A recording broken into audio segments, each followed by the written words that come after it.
Yeah, so Definitely. What's up? yeah, you said what were you saying? You're talking about yeah, you're doing a live earlier or something, and Yeah. uh, But, yeah. yeah, Yeah. yeah, that war in Iran thing is definitely it's definitely huge. I mean, people are talking about the draft and stuff. Uh, I don't know if it's gonna happen or anything, but I mean, they've been talking about that for years. Well, they're apparently talking about the whatchamacallit, they're apparently saying that cyber attacks are going to increase because today was the expiration date of like the temporary peace treaty. You know, Yeah. so mm, Hmm. Yeah, there's been so many temporary peace treaties and stuff that the Islams have broke. you know, it's funny. It's like even my opinions on Israel, like I've basically like I've gone back and forth on Israel. I have a very complicated relationship with Israel for numerous reasons. But like, you know, so I've gone from love, hate, love, hate, love, hate, love, hate. And now I've just kind of like, I need to settle the cognitive dissonance, you know? How do I, like, what do I feel? And it's like, I love Israel. I think Israel should exist.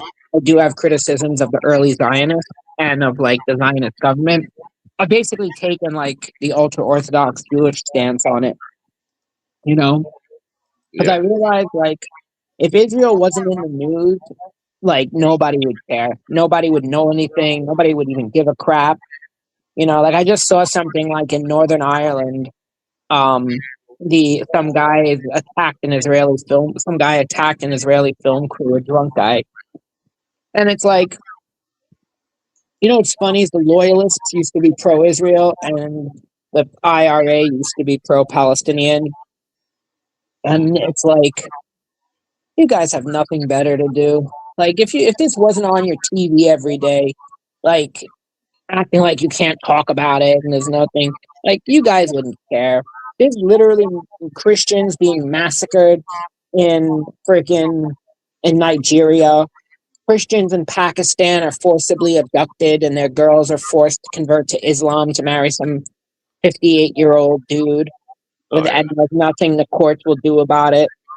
Like Yazidi women were burned to death in Iraq and Syria, and the Druze are killed in Syria, and the Taliban controls Syria, which means the Christians are in danger. And the Christian population of places like Iraq and the Yazidi populations have all been completely decimated. And Iran used to be a Zoroastrian country until Islam came. And you know what? Nobody cares. Nobody cares because if it's they think that they have something profound bitching about Israel all day and crying about Israel, and it's like, well, APAC, and it's like, you know, I said something to Sabrina the other day. This guy did a speech about it, and I didn't even know this, but like the Chinese lobbyist group gives like what is it, like $500 million or $250 million in money to the government. The Ukrainian lobbyists give like $500 million in it to Americans as lobbyists. It's like you like Saudi Arabia and like the Arabian countries give hundreds of millions of dollars, but we're only going to focus on APAC, which really isn't even doing that good of a job. You know, Yeah. it's like people just need to like really just get over their shit and just worry about their own countries. You know, I don't know. I'm just so sick of it. It's so stupid and mindless. Oh yeah. Yeah, there was there's some kind of hypocrisy going on with the Islams that I just seen today. I can't remember what it was. It was There was some meme somebody posted. It was like a Muslim guy posted a meme. It's like, we're worried about the Dar al Islam or something like that, or when we already deal with the Zionist takeover. And it's like, there's a billion Muslims. There's literally like, what, 16 million Jews, like yeah. 9 million Israelis, and most of them are, and a whole chunk of them aren't even Jewish. Like I'm a little bit more afraid of them than I am of Israelis and and Orthodox Jews. Yeah, yeah. I've seen a lot of videos where they say all sorts of crazy shit that Islam's. And now everybody, there was like a thing that came out with the military where they were like wrote things like "fuck BB," I don't want to die for Israel, and it's like you dumb shit don't even realize that it don't even remember because you don't see it every day and nobody posts it for you to look at. But don't you remember when General Petraeus said that we were going to invade Iran in like in like 2000 or so, 2000, 2001? He said we're going to invade all these countries, Syria, Yeah, Libya, Iraq, and Iran. yeah, But everybody forgot about that. yeah. It's like that joke. They planned it. I forget what the rest of the joke is, but it was on the Chappelle show. Uh, Yeah. But there's something I was going to bring up about the Islam. I can't remember what it was. I didn't want to interrupt what you're talking about. that's it. You're welcome to. I'm just rambling. I'm just so sick of all this crap. Oh, I remember. I found out that the Handmaid's Tale is made after the Islams. That it's about the Islams. That's why the women are wearing the shawls and stuff. Oh yeah. Yeah, like I guess the writer didn't want to like flat out, you know. Yeah. But it's so ironic because all the leftists think that it's about the quote unquote patriarchy, but they didn't think about which patriarchy it was because apparently the writer was thinking of the Islam patriarchy. Now the Islams were suppressing women's rights and stuff. Yeah. So the total irony of the left supporting Islam is fucking crazy.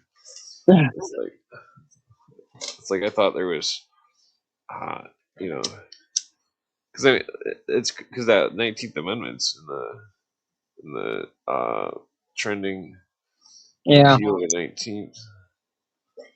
Yeah. They want to get rid of women voting.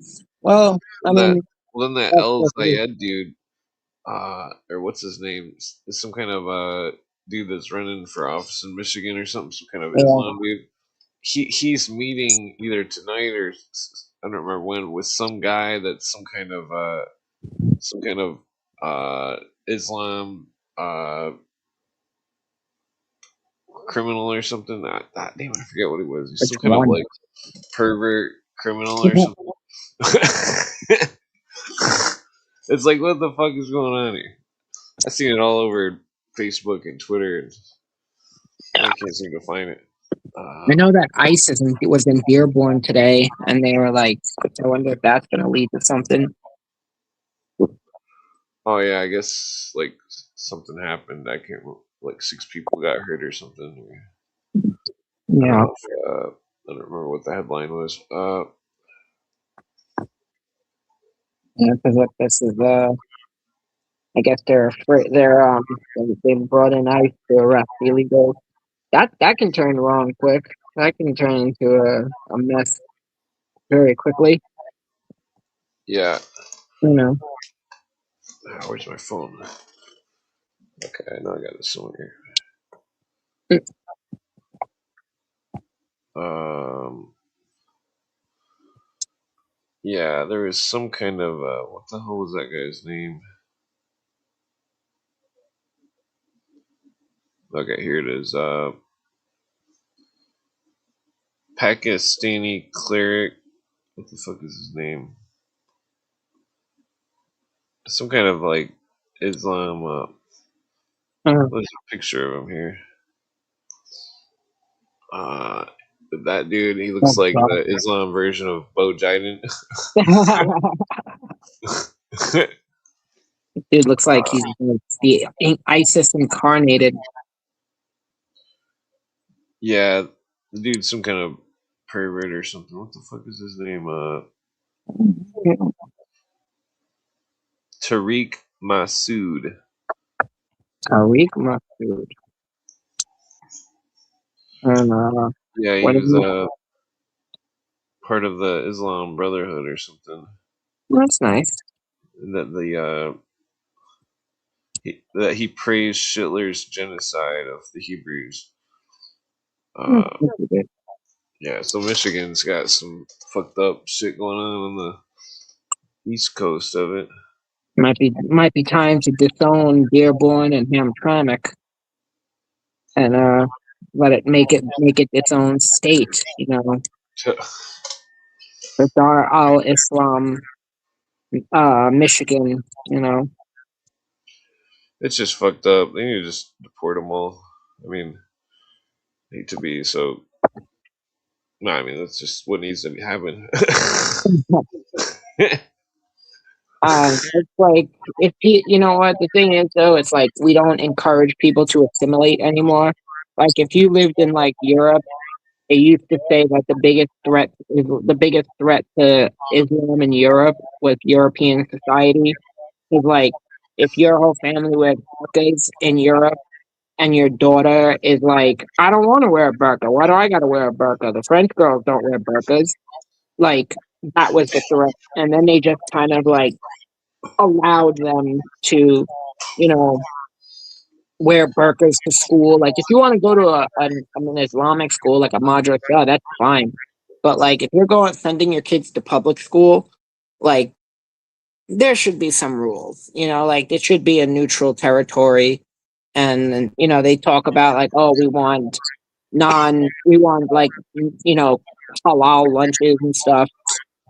You know, Yeah, but that's what's ridiculous. That the freaking like I mean, because all the people they always argue about freaking they always they don't understand. It's like there's been the leftists are just so forgiving on the Islams and like the it's just so fucked up. It's like they're totally brainwashed. I mean, like well, it always has been like that. I mean, don't forget Baathism, which is Pan Arabism was is like is a socialist ideology. Baathism, which is what and it is secular. There is a secular side of it, but then there is also, but that's why but there are people who will take advantage of it. But that's also like here in New York. This is why, like, I think the best way to counter it is if the Republican Party in New York actually started like reaching out to these people and being like, listen, you're conservative. We're not here for, we're not going to talk about Israel. We're not going to talk about Palestine. We're just going to talk about what affects you in New York. Like, you're literally voting for people who want to introduce gender studies into your madrasas. they're wasting so much money. It's like they find any way they can waste money, and then they all pocket it, and then they all. It's just like a never-ending bullshit system Yeah. of inefficiency. Uh, it's like freaking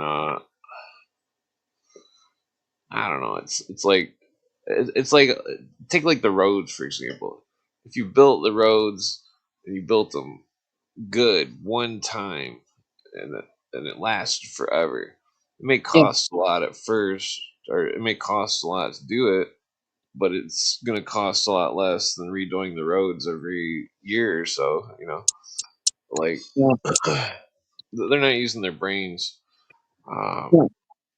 It's like Just setting everything up. Yeah. yeah.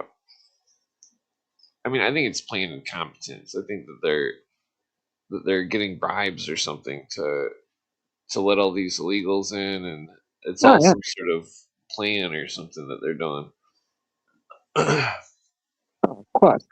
I mean, they're trying to they're trying to change the demographics of the world. And a lot of these people that they're trying in Europe, they're trying to stir up social unrest and stir up like a race war kind of thing in Europe. And that's what they're hoping will happen next. And then in places like the United States, they just, there's a lot of money being made off these illegals. You know, there's tons and tons of money Yeah. being made off them. Well, then And, for Damon's comment, freedom of religion, but and unless the religion wants to destroy your country, yeah, yeah, that's really the problem. It's like let's let's not have that. Let's protect the republic. You know, uh, well, then meantime, there's all sorts of fake Torah or fake Talmud quotes going all over Facebook. It's and like of course, Jesus Christ, it just never stops. Like every day, I see like fake Talmud quotes, like fucking all sorts of, and it's like they're just really. But meanwhile, the Islam quotes, if you see the radical Islam quotes and you fact check them, you'll see that they're real. yeah, that that's the truth. That's You what's know, fucked up. I was on YouTube the other day, or maybe even today, and I was like, and they were showing, and I was looking at clips from Game of Thrones, and there's a scene where Tyrion is standing with Jon Snow when they're when they're like, they're talking about the White Walkers and the Night King and Winter, and Jon Snow is like, how do we get people to understand like this stuff is real? Because like when Jon Snow mentioned it to Tyrion back at the wall, he's like, I don't believe in Grumpkins and Snorks and other like fictional characters. And now they all realize like, oh crap, there's something Oh, bigger than all of us coming. And Tyrion says it's easier for people, it's a lot harder to get people to comprehend and to understand the Night King and Winter and the Army of the Dead and explain all that to them than it is just for them to say, I hate Cersei, you know? I hate Cersei. That's it, you know? And that's shame, shame. That's all I remember from that. yeah, you It's, know. it's, it's a pretty good TV show. Besides all the sex scenes and stuff, those were all pretty I didn't see the showstopper. end of it. I think they did a prequel to it, but they made it all DEI, if I remember correctly. It was. Saw a couple of scenes of it, and it looked like it was DEI'd. It seemed like that R. Tolkien dude jumped off from the project or something at the end. But he never finished the book. He had to give them the ending, and then they had to just work with that. But he was supposed to finish the book before the show was over, so they would have Yeah. the ending, and he never did. And the prequel to it was something else, like the whole idea of a prequel. So, Oh yeah. Wait, I and the think I got his name prequel was wrong. like the Targaryens or something. He used to be. He was a one of the writers or something in some of the old Twilight Zones from the '80s. Oh yeah, I seen his name in the credits and I'm like, whoa, what the fuck? It's either Twilight Zone or Outer Limits. come a long way, baby. Yeah, it's crazy seeing like those old shows and then you see names pop up, big actors and stuff. It's like, whoa, they're in this. What the fuck? That's crazy. If you want to do something fun, watch an old movie, look at the credits, find a random name in the credits, and then look them up on IMDb and see how far they've come. Oh yeah, Because you can find like, oh, this is like, let's say that if this was their first film, or if this was, you can find out all that information about them, and then you see how far they've come. It's like, what are they doing now? Oh, now they're an executive producer, but they started off as like, you know, um, catering. They started off as yeah. what's the word for? Why am I forgetting the word for what it You can make like a catering? So, sci-fi comedy series or something, or some kind of like I don't know. I'm gonna figure out some kind of comedy and then like make it and then have it go viral. And then even if we don't make any money off it, we still go viral with the comedy. And then maybe people would be like, "Oh, you want a show?" You know? I mean, at one point, if you had something written and ready to go, they would, put you up on Netflix when Netflix was first getting started. Because Netflix was just Wow. looking for anything, and they were taking any script. putting out like a whole bunch of crazy, like just random shit that people would hand them, and they'd be like, make a season or make a few Yeah. episodes. And I remember there was Kane B says he's got a script ready to go. who? Kane B, he comes on sometimes. Kane B and the Kane B's Purge. Oh yeah, He's interesting. He's many talents type of person. yeah. He should send if he has a script, he should send it to like Netflix. Because But Netflix a lot of times will get you up and at it. I remember when Netflix was first coming out, and my friend was like, gave me his password. He's like, "Yeah, watch stuff." And there was like this show. It was about like it was about like the gypsy mafia in whatchamacallit in Los Angeles or something. And it was like very not great, like it really wasn't that good. yeah, pretty Like lame. yeah, like the mother accidentally kills his daughter's girlfriend, his son's girlfriend, and it was like, why? Like this made absolutely no sense. And then I'm like, oh, they're gonna do like a Mac thing. They're gonna cite Macbeth where she can't get the blood off her hands and she can't hide like she has trouble hiding the blood. And sure enough, they did. And I was like, yeah, this wasn't great. Hmm. You know, Yeah. Oh. I don't know. Excuse me. Uh, I yeah, just, the you well, I'm just confused on how there's fucking so many people are still arguing about this Charlie Kirk thing. It's people are like a still main. arguing about it. I mean, Uh, it's huge, but at the same time, it's like they really haven't released a lot of evidence. And it's. I mean, it's Occam's razor would suggest that. Well, I don't know what Occam's razor would suggest for that one because it does seem pretty fishy, even no matter how simple it seems.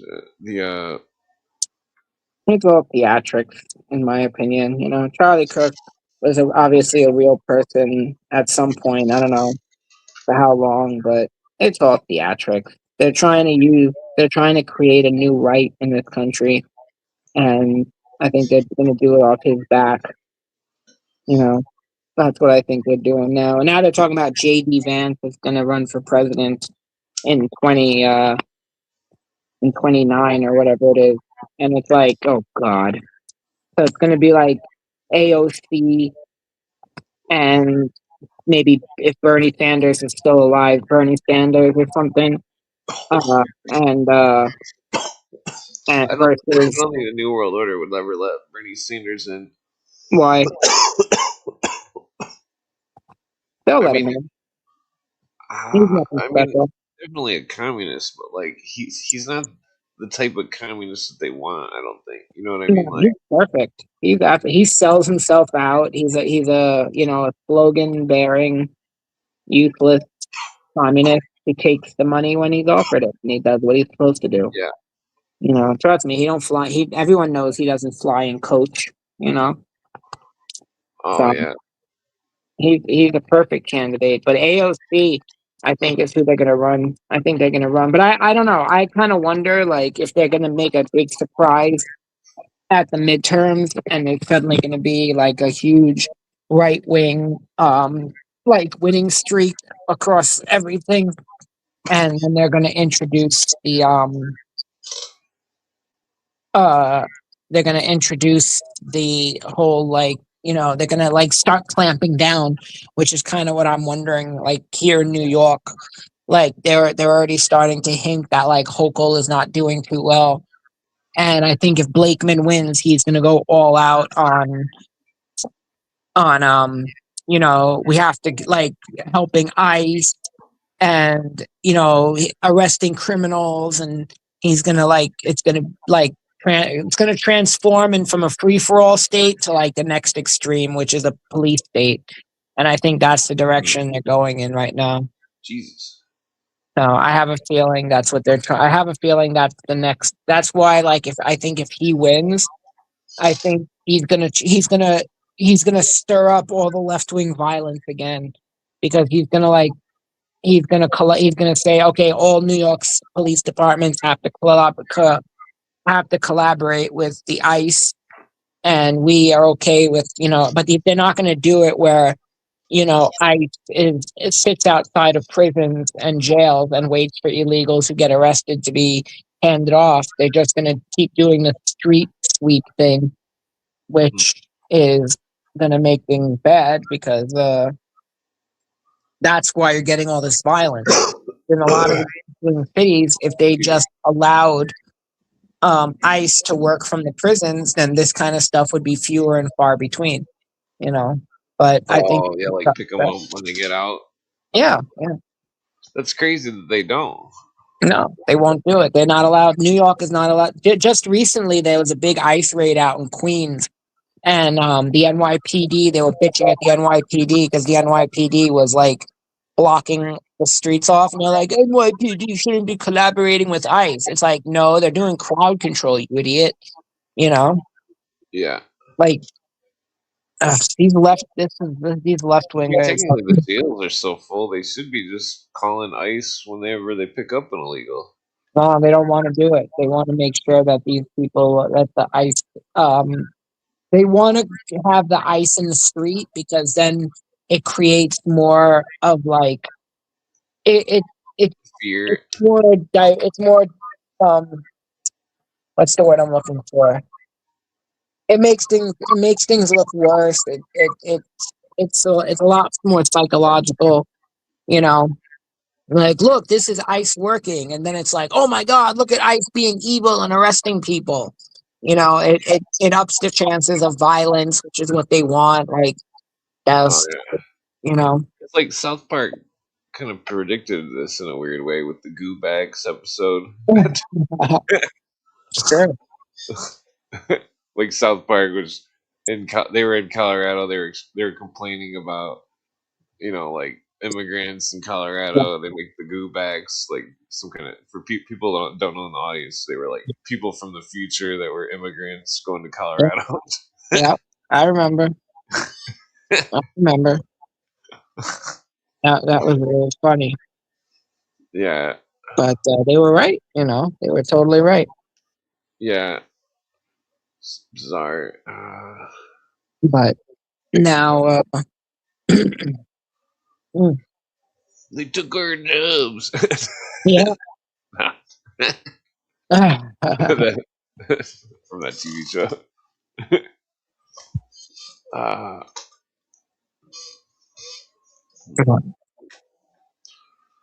damn it. Let's see. Hmm. I should probably go. I'm gonna go snag a cigarette real quick. So here, we have a video. Uh, nah, I'll just be right back.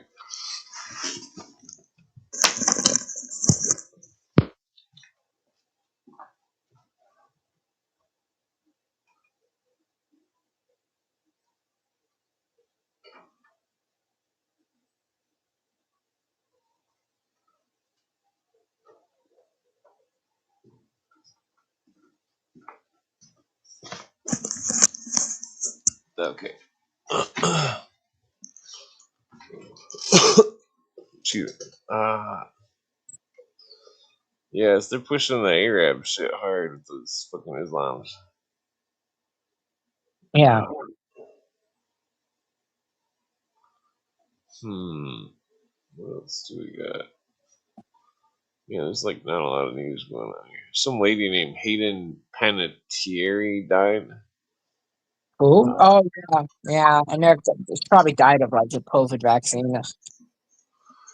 yeah, there was some like tennis player or some shit that died too.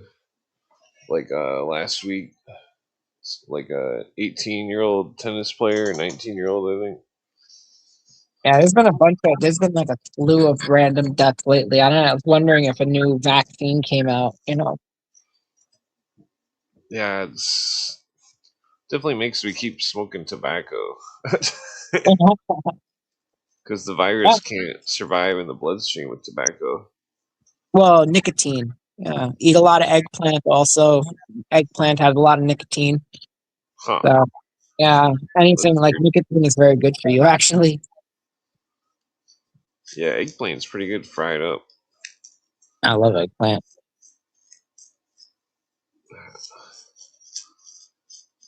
I didn't know it had nicotine. That's interesting. It's like tobacco. Yeah, I think tomatoes also have a lot of nicotine in them. Oh, do they? Yeah, Huh. That would explain the pizza craving. The sauce. I mean, I don't really eat pizza, but I'm sure people freaking cheese, cheese. It lights up the same part of your brain as cocaine. cheese. Mhm. Huh. That's weird. Yeah, cheese is like I don't know. I don't really eat a lot of cheese. I mean, I like cheese. I just try to stay away from too much cheese or milk or nah. Let's see here. Yeah, freaking they're supposed to be releasing some kind of new truck or something that's got like a 4 cylinder and it's like a 4x4 with a stick shift. They Oh, still haven't released it yet. It's like some kind of new truck that's supposed to be really. It's like a new brand of cars or something. Uh, gas powered or electric? yeah, I Well, guess. it would be gas powered. Yeah, it'd have to be gas powered. I think some of them might be hybrid. I can't remember. The I'd be worried about having a hybrid. Freaking it seems like it'd be really expensive to work on, or I don't Good. know. Well, it depends which ones. The Priuses were apparently very um they apparently survived pretty long, so there wasn't that much to go wrong with them. Hmm. Oh yeah, yeah. One of my friends got one of those older versions of the. It's like a Honda version, I think. The Insight? Oh no, the hybrid you mean? Yeah. There was a what was the hybrid one? Not the Insight. The Insight was oh maybe it was the Insight. I thought the Insight was but Yeah, it's he's got a little bit of rust on it, but it's pretty good condition. He says it gets like 60 miles a gallon or something. damn. Something crazy. Yeah. I don't know. If I just I want to stock up on parts for my car for now, hopefully, because God forbid I'm gonna need them. I don't wanna. I heard Auto Parts. What is it called? Not Auto Parts City. That's the Facebook group, guy. AutoZone or something. They're closing down a whole bunch of stores and gonna start making it a lot harder to get parts. Watching this thing today about like BlackRock and Vanguard own like a majority of like O'Reilly's and AutoZone and like all these companies, including the car companies, they have a huge and it's like, well, no shit. Yeah, you know, Oh yeah. like and so they're really the ones who are manipulating the market and they're making it a lot harder for them to they're making it a lot harder for them to whatchamacallit. Repair and shit. Yeah. Yeah, certain cars it's definitely hard to get parts. I still haven't found an exhaust for my car. Uh, fucking that's what I get for having like a car that's over 20 years old. Uh,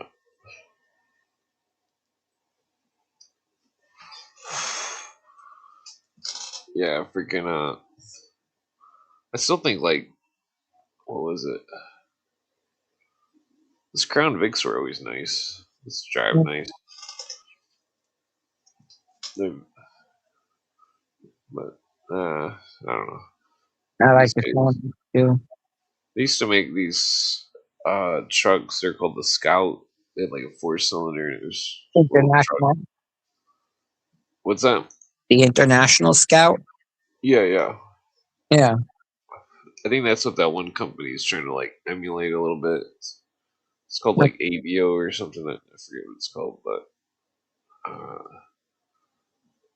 they're claiming to have like $23,000 trucks that are brand new. wow. Uh, There's apparently a Toyota that it's like a very simple stick shift Toyota that's like a pickup truck. That's like 12. That would only cost like $12,000 or something like that. It's got like roll up windows. It's it's completely oh out yeah, and yeah, those are cool. yeah, and they're like, oh, they can't sell it in the US because they would literally crash the whole. And these people are, and like the pickup trucks are selling for like, they're putting like 35,000 extra dollars on it just because the market value is so high on them.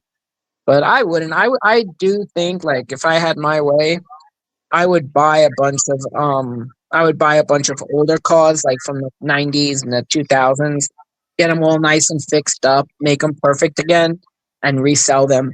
Because I think there's going to be a huge market in the next coming years for Oh like yeah, cars. I don't know if we mentioned talked about that before, but you know, yeah. I'd buy all the stick shift cars.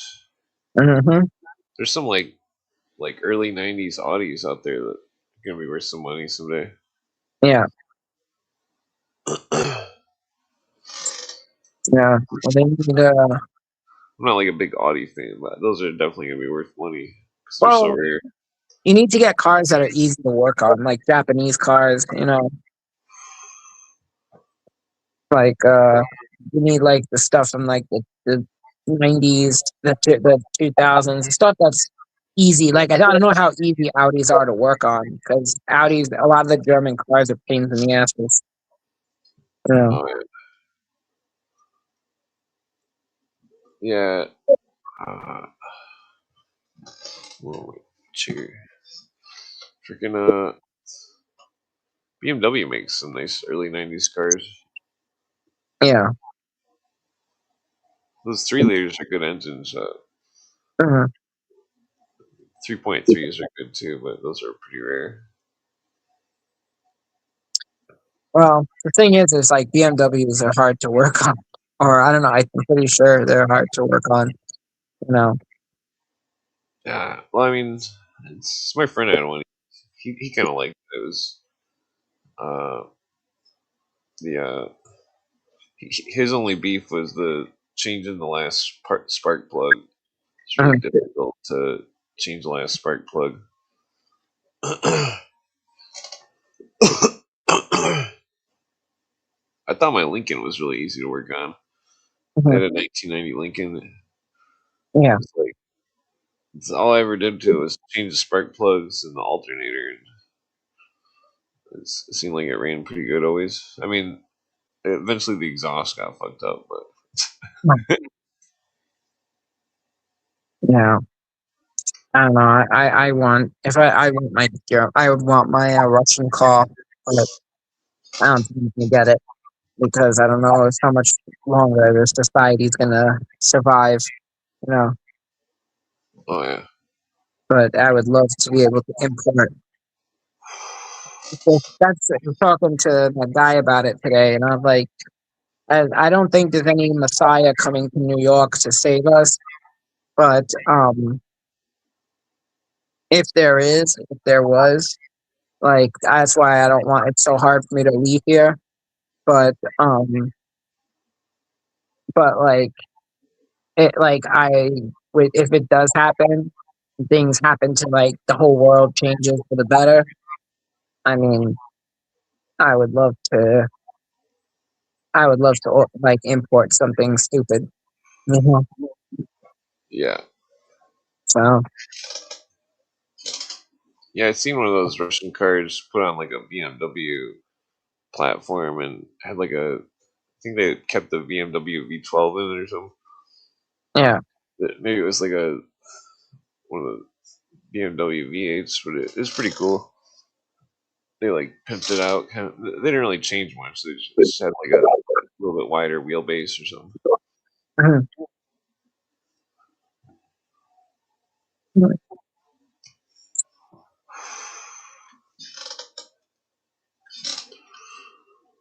Yeah, freaking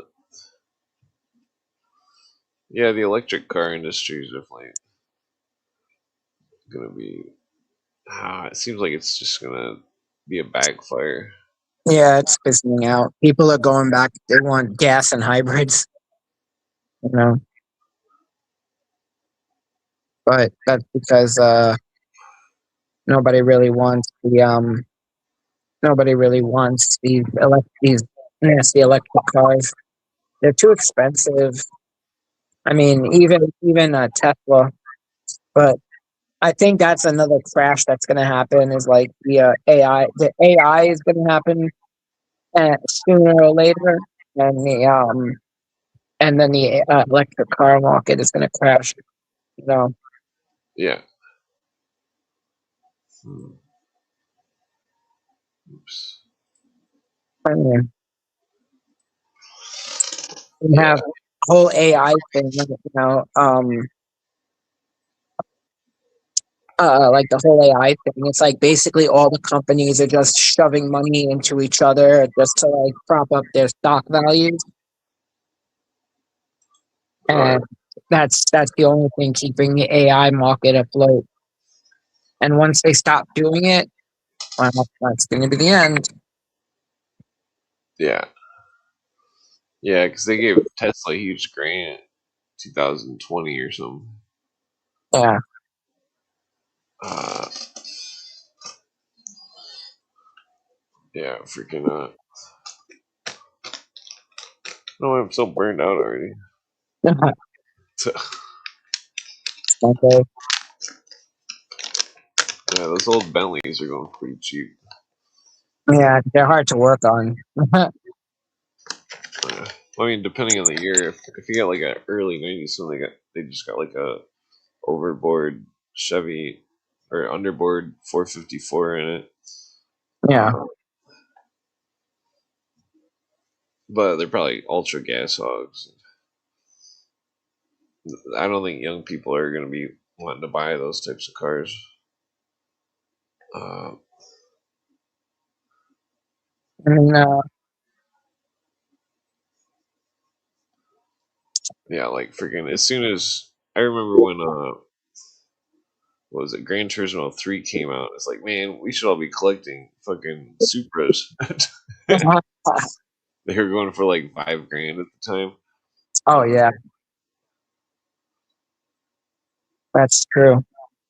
Yeah, I knew those would go up in value. Uh, That's actually like those like the super preludes. I would love a prelude. I would love an old prelude. oh yeah, those are cool. Yeah, I mean those are awesome. But Well, I don't think the Lancer Evolution ever went up in value. Uh, I thought that would have went up back then, but too hard to get parts for those things. yeah, Yeah, a lot of these cars, like they made the parts. I just can't believe they did the Cash for Clunkers thing. They did it here. They did it in England. I wonder if they did it in other places too. But like in Europe, they used to have a market for like old cars that you could buy for like $100 or like $1. I know like in England they had because they had it on Top Gear once, so you could buy a car for $1. And they what do you call it? And they and like you could buy it for like $1, and it was like a good starting vehicle just to like get around town. Like it wasn't great, it wasn't spectacular, but it was $1. And that's how like cheap these like the Korean cars and stuff. And I remember like in Israel too, they used to have like a lot of old like Fiat Puntos and um those little Citroens, and they used to have a lot of them from the 80s, even though this was the early 2000s, so they were still only like less than 20 years old. But like they had a whole bunch of them from like the mid 80s, the 90s, and they just kept them running. They were really easy to work on, they were cheap to fix, and it was like, I need a car, go buy one for $100, you know? Yeah. Go buy one for like, you could pay in for like a bagel, you know? And yeah, The and AC still working them, or what's up? the AC still working them? I hope so. I mean, a lot of those countries you need the AC, and that's like, I mean, but a lot of the cars are white. You know, they're white. A lot of them in the Middle East, Yeah. but that's Cooler. why. And then it's funny if you go to Northern Europe, a lot of them are black. Huh. The taxis and stuff are all black. But that's because they can. It's for heat, for warmth. Yeah. You know, so. But I don't know. I love cars. I just said that they're kill. They're to me. It's like I think they're trying to like kill car culture. You know, Yeah. which is kind of sad. Yeah. The I mean, it's thriving in some aspects, but it's like it's still all just I don't know. That there's still like it needs to be simplified so like Yeah. people can work on their cars easier and stuff like older cars. Mhm. Because I mean, like I don't know. It seems like simplicity is better for machines. The more simplicity, the less things it can break. You know. Yeah. That's exactly it. That's exactly it. You want it. You want things to be easy to fix, but now it's like everything. I mean, like if you want AC in a car these days, you have to subscribe and pay a fee. If you want, whatever you need, it's like they make you pay for they make you pay a fee on. And it's stupid. It's like Yeah, everything's all the screens and seat warmers, and yeah. I'm good on that. it's really unnecessary. I mean, Yeah, it just drives the battery down and like makes wiring fixing the wires a nightmare 'cause it's like there's so many fuse boxes and wires and stuff. yeah, Oh,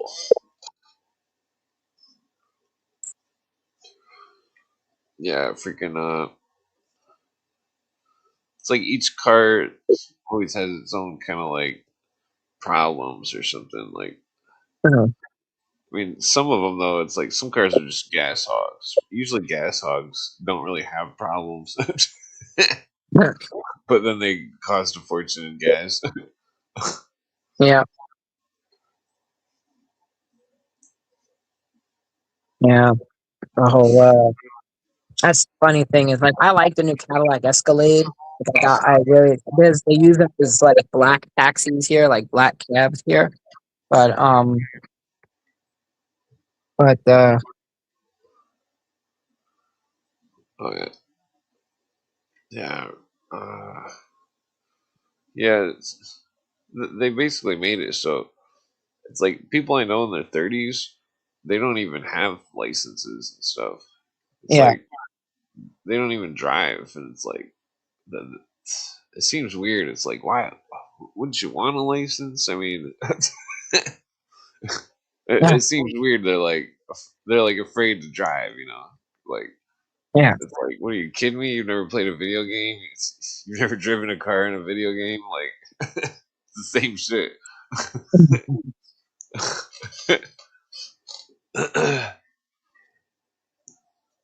yeah. Yeah, because my friend's like 34. He doesn't have a license. I'm like, we go for a spin in my car right now if you want. Shit. He's like, no. I'm like, whatever. Don't know how to drive. I'm like, what the fuck? Yeah. It's funny because when I was growing up, like we had a couple of junkyards near my house, and I used to love going and hanging out by them. And one time I went and I was like, I really want a steering wheel. And they're like, yeah, 1 second. And they came back and I think it's still at my parents' house. Oh, it is at my parents' house. It has to be. They gave me the steering wheel off an old Ford Granada. The had like the No, that's center cool. and then two things. And then there was this other junkyard that was owned by the mafia. And they actually gave me a Playboy calendar back in 1996. They gave me a Playboy calendar because they were mobsters care. And I used to love hanging out there and like watching them work on the cars and everything, and like watching them, like I used to love looking at the cars. They once left us a car outside to play in, an old Hyundai, which now I'm like, damn, that was so cool. It was an old Hyundai, and they left it outside for us to play in. But there was a Honda Prelude that came in, an old like '80s Prelude, and he gave me the steering. He's like, and I'm like, man, can I get the steering wheel off that Prelude? And he's like, he sends his guy to the back, and the guy takes the steering wheel off for me. And I still have that too. I have the steering wheel from a Honda Prelude, Oh yeah. 1980s Prelude. Yeah, it was so thick. Like you think of the ones today are so thin. That one was like fat. But I guess I don't know if it had power steering. So I guess you needed the extra girth for like making those turns without the power steering. Some of those had those back wheel Yep. turning things. Yep. Back wheel steering. Mm-hmm. The ones from the '80s did. Yeah. Yeah, Yeah. those are pretty interesting. Yeah, whenever I'd play Gran Turismo, I'd always soup up the Prelude and use the Prelude and win all the games with the Prelude, or get like Yeah. a Mazda or something.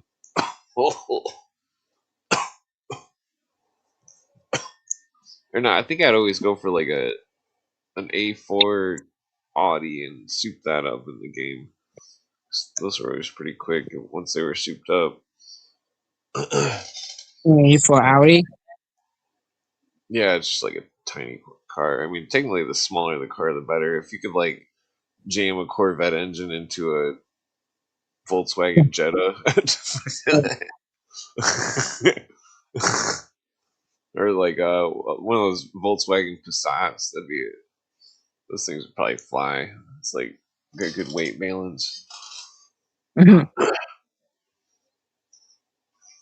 Yeah, no, there's a lot of I couldn't even if you told me I can have any car in the world right now, I really don't know what I would go for. I would be like, damn, like I don't know where to start. And the funny thing is I wouldn't ask for like a Lamborghini or a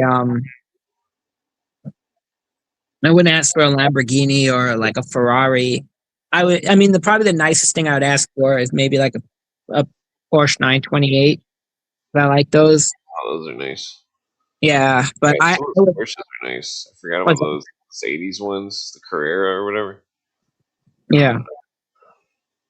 I'd probably get like it'd be cool to get like a '92 Mercedes G wagon, the big SUV ones. Yeah. Those are pretty nice. I Yes. mean, I don't know, because I hate winter. Great winner. Yeah. Yeah, 'cause I can't really drive my car in the winter. It's pretty bad sometimes. Yeah. Uh, Yeah. You need like something all wheel drive or like a yeah, Subi,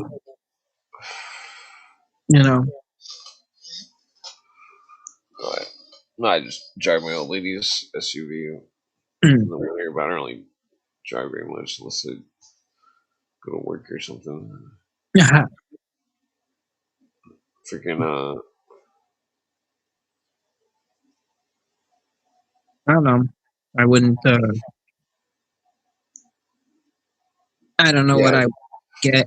I don't know where I would. I love El Caminos. Oh yeah, those are cool. My friend's I got love- one of those. It's like a 483 or 383, I think. Mm. Uh, it's pretty fast. Uh, I wish they would yeah, remake an El Camino.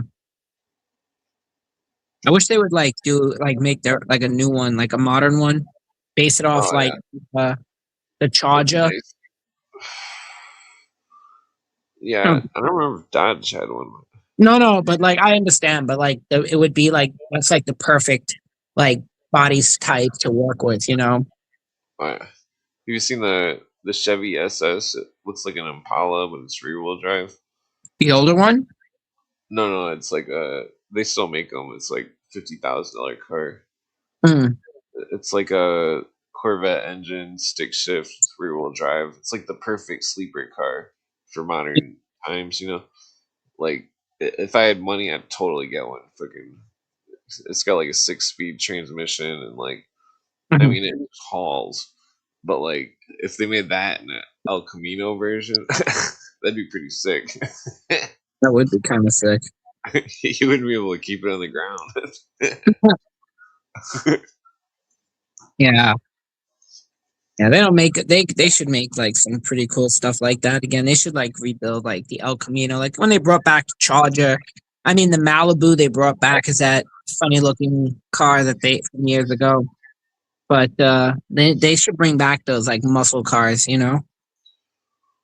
Yeah, They should bring back like modern version of like the muscle cars.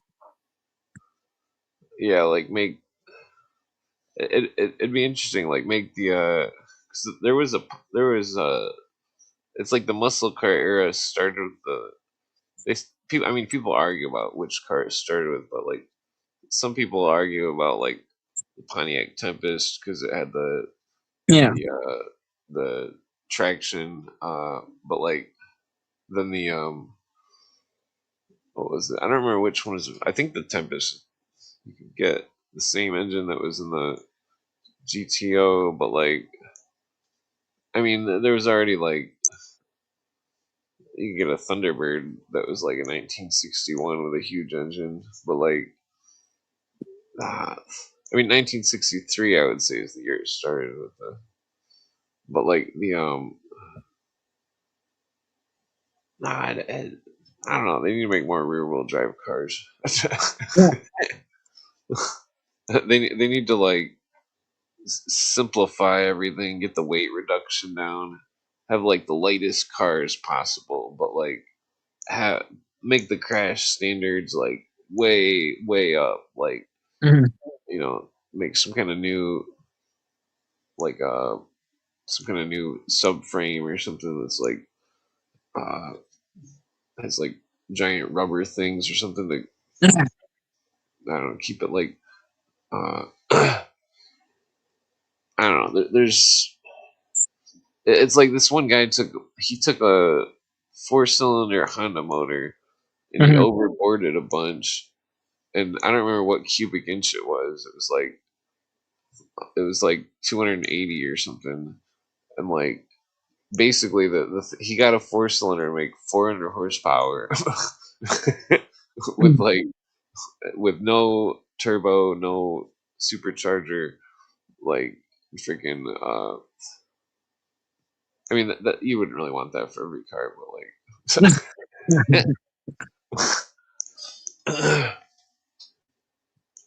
I don't know. I just wish they'd bring I just wish they'd bring back some really cool, you know, some of those really cool cars, you know.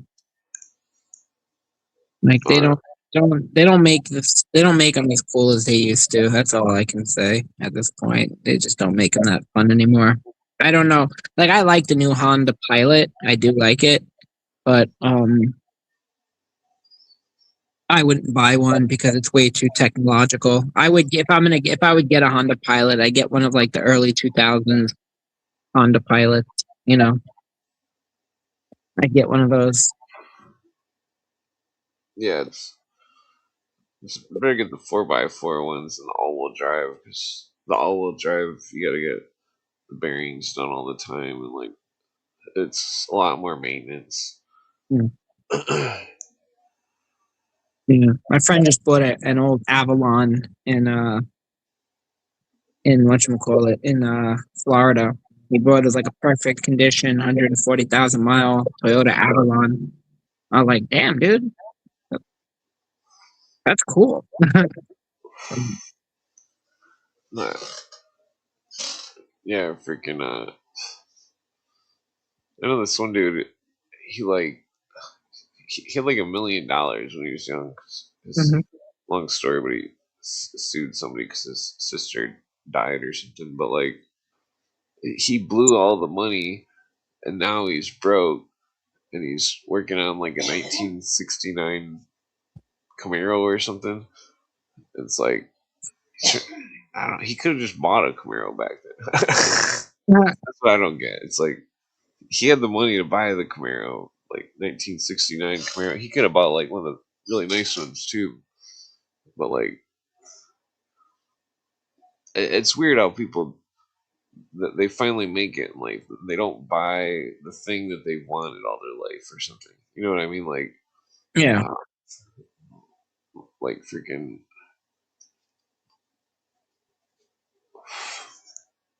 I don't know. Mm. Like if I had 100 grand right now, and I had a garage, I would go buy a 1963 Ford Galaxy. That's pretty cool. Oh, for Galaxy. It's horrible gas mileage. Oh It yeah, has like a huge rear of engine that's super expensive. course. Yeah, absolutely. It's old and it's got a big ass engine and it's heavy as hell. Probably Yeah, weighs like what 3 or 4 tons. But yeah, I wouldn't drive it anywhere. So I would just sit in it and smoke weed. like the like the last owner did. Yeah, I don't know. Like I said years ago, when I was thinking of before when I thought my parents would let me get a car, and when I got my license, and I was looking into everything I wanted, and I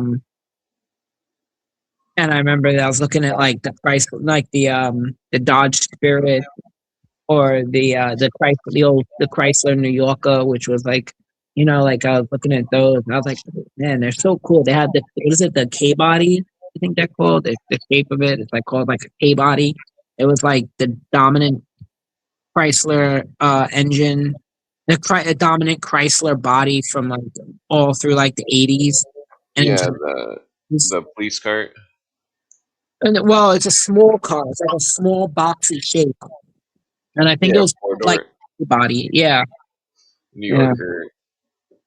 But there was a Yeah, smaller one in 1990. It was a smaller one. You know. yeah. Those had like a V8 in them. Wasn't fast, but still cool. Yeah. There was a what was it? I mean, a real sleeper car. If you didn't want a manual transmission, would be like a 2001 Mercury Marauder. Mm. Those are pretty quick. They've got a Cobra engine. Mhm. They look just like a Crown Vic, but they've got posi traction. I mean, it's basically the best Crown Vic you can get. I remember the ones from like the police versions. Yeah. Yeah, it's not as sleeper as it used to be because they don't have Crown Vics anymore. But like, Yeah. uh, it's definitely pretty cool that because I used to have a Crown Vic that was like the same as that, and like freaking, I would just like always be like burning out in that car and doing stupid shit like on dirt roads, burning out, and like fucking the car was definitely like seemed like it was like really it seemed like it had a lot of spunk, you know. Yeah, freaking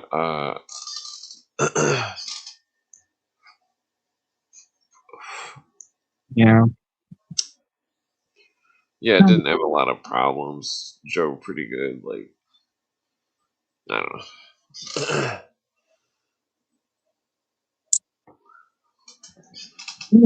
Fucking A. I meant to call my old union boss today, but I didn't do it. I don't know why I get so apprehensive, but We're not drinking like our ancestors. but We're not heavily drinking like our ancestors. Yeah, that's a good point. If I were drunk, I could probably, well, I would probably still, even if I was drunk, I wouldn't get it done. I would just be like, I'd just start contemplating for 8 hours and then I'd fall asleep and wake up the next morning, you know, or next afternoon, better yet. But Yeah. I don't know. I gotta get, I just want to know why everybody's so pussified these days. Why it's like nobody stands up for nothing, nobody does nothing. All everyone does is just like sit back and let, you know, and let, and just like helpless, you know? Yeah, it's Like it's learned helplessness that our society, you know, yeah, it seems like there's, I don't know, it's like mankind's always been like at war with each other and seeking new ground and like, just uh it's like there's never really, in a way, there's never really, I mean, there's still a lot of war going on and stuff. There's never really been this much peace on earth in a way. yeah, um, I mean, but it's like, uh it's like the con can't go on forever. The whole, paper money thing. It's like eventually it's gonna all collapse. There's gonna be some kind of new money system. yeah, It's probably gonna be digital, um, and then we're all gonna have to, subdue to it or just go live in the woods or something. yeah. I mean, that's I mean, I feel I heard this. There was this theory that the data centers are not actually for data, but they're actually a way to like hoard water hmm. and uh and it's like a way to like so they can hoard it for for like underground like bunkers that the rich people control, like the rich people like the billionaire class has. Oh, yeah. But apparently that's what's going on. Apparently that's why they don't need all the water they claim they need. It's just so they can like, you know, hoard it and then they can create manufactured water shortages and It's possible. yeah. I think the data centers are for some kind of giant surveillance network inside and out of the Mhm. United States. Uh, I don't know. I honestly an interesting point. It's like why would they need all this fresh water to like to power them? It's like how come they well, I can instead of explain that. well, I mean, why don't they set up for something like rainwater harvesting? Like, oh, let's harvest rainwater, or let's extract water from the air, or let's use So, desalinized water, you know? well, to explain it, it's like I think it was like 1980 something Yeah.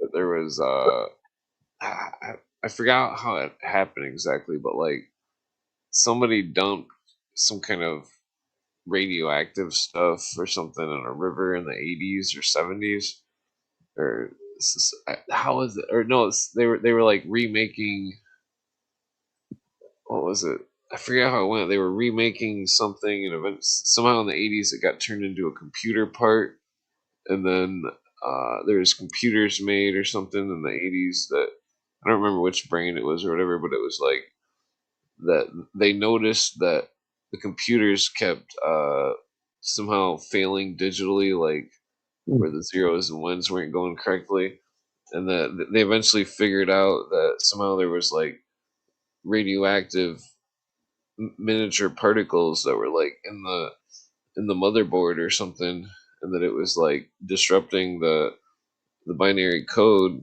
and that they had to recall the computers because it was like radioactive or something, like, Oh, wow.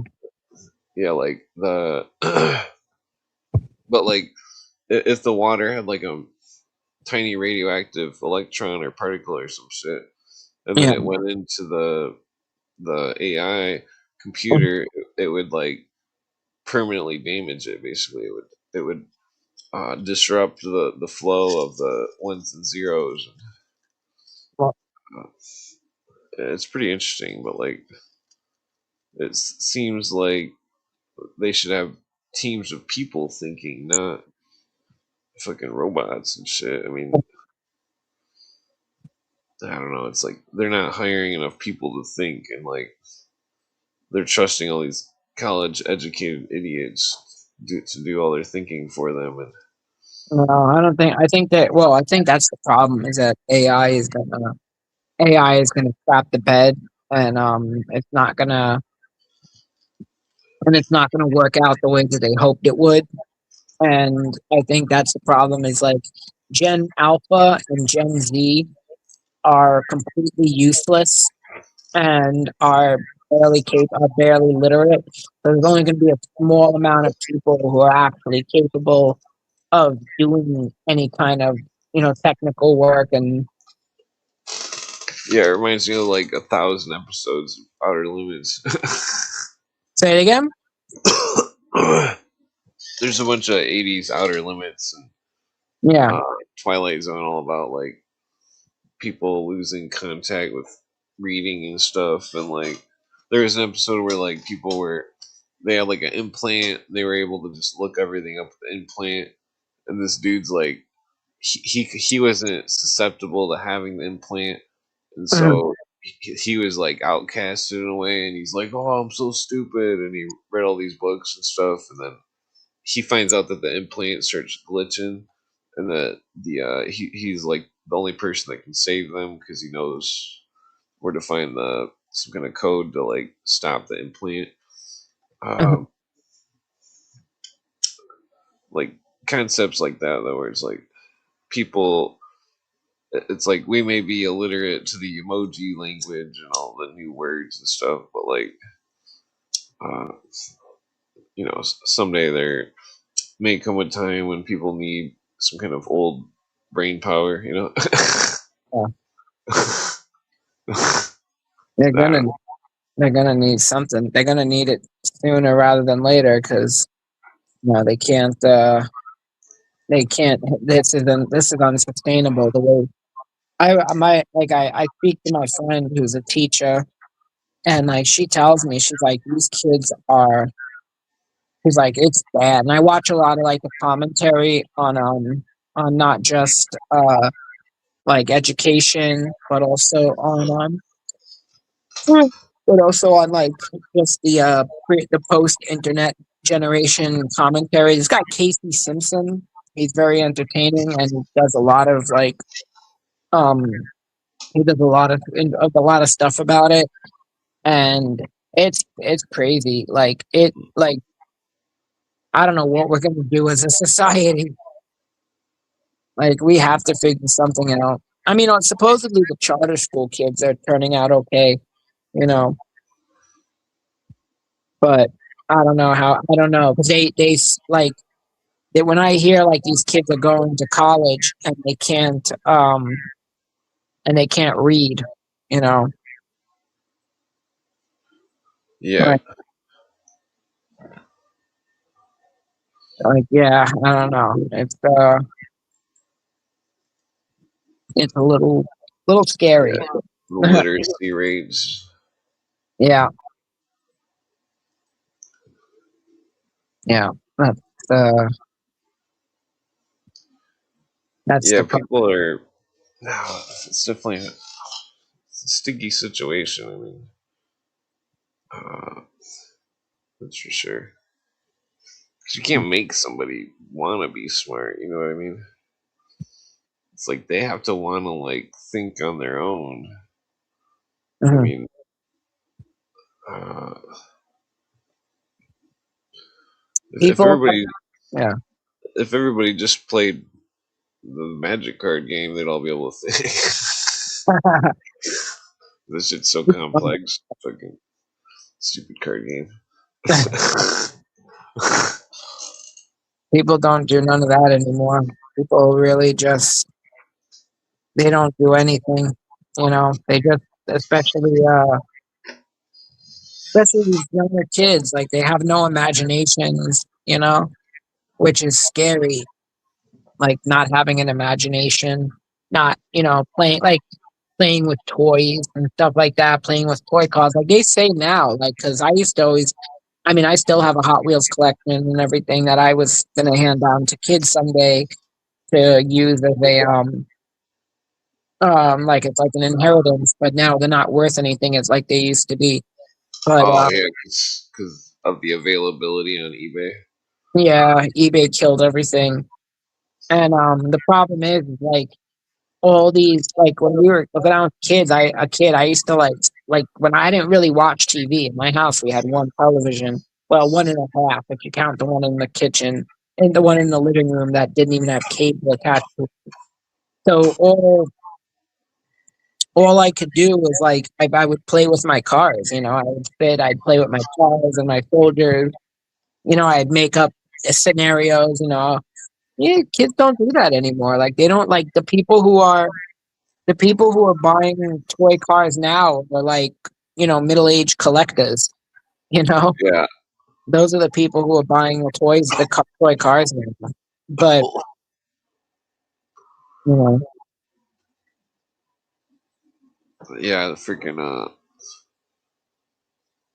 yeah, the whole screen thing. It's like if somebody was like using a screen for something intelligent, yeah. it's one thing. But then if they're just playing dumb games and shit, it's like uh, it's like the mental capacity. It's like it's like some people like I don't know. It's fucked up. It's like I always feed the wild cats, like just to like keep the Yeah. mouse population down, and like uh fucking like some people that they got the vibe is a wild cat, like that the cat doesn't know what's happening, doesn't know what's like it just reacts to things. It's like it's like they don't really learn or something.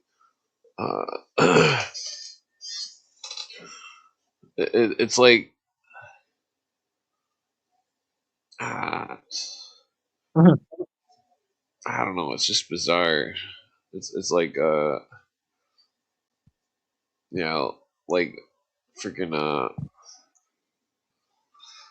people are just uh I mean it's strange if somebody like it reminds me of a friend that's like he grew up being homeless basically, and like Yeah. he's basically homeless now, but like lives in this like SUV or something, and like Yeah. he doesn't want to learn anything or anything. It's like not even like something that's like I don't know, like useful. I don't know. It's just like it's fucked up. It's like man, Yeah.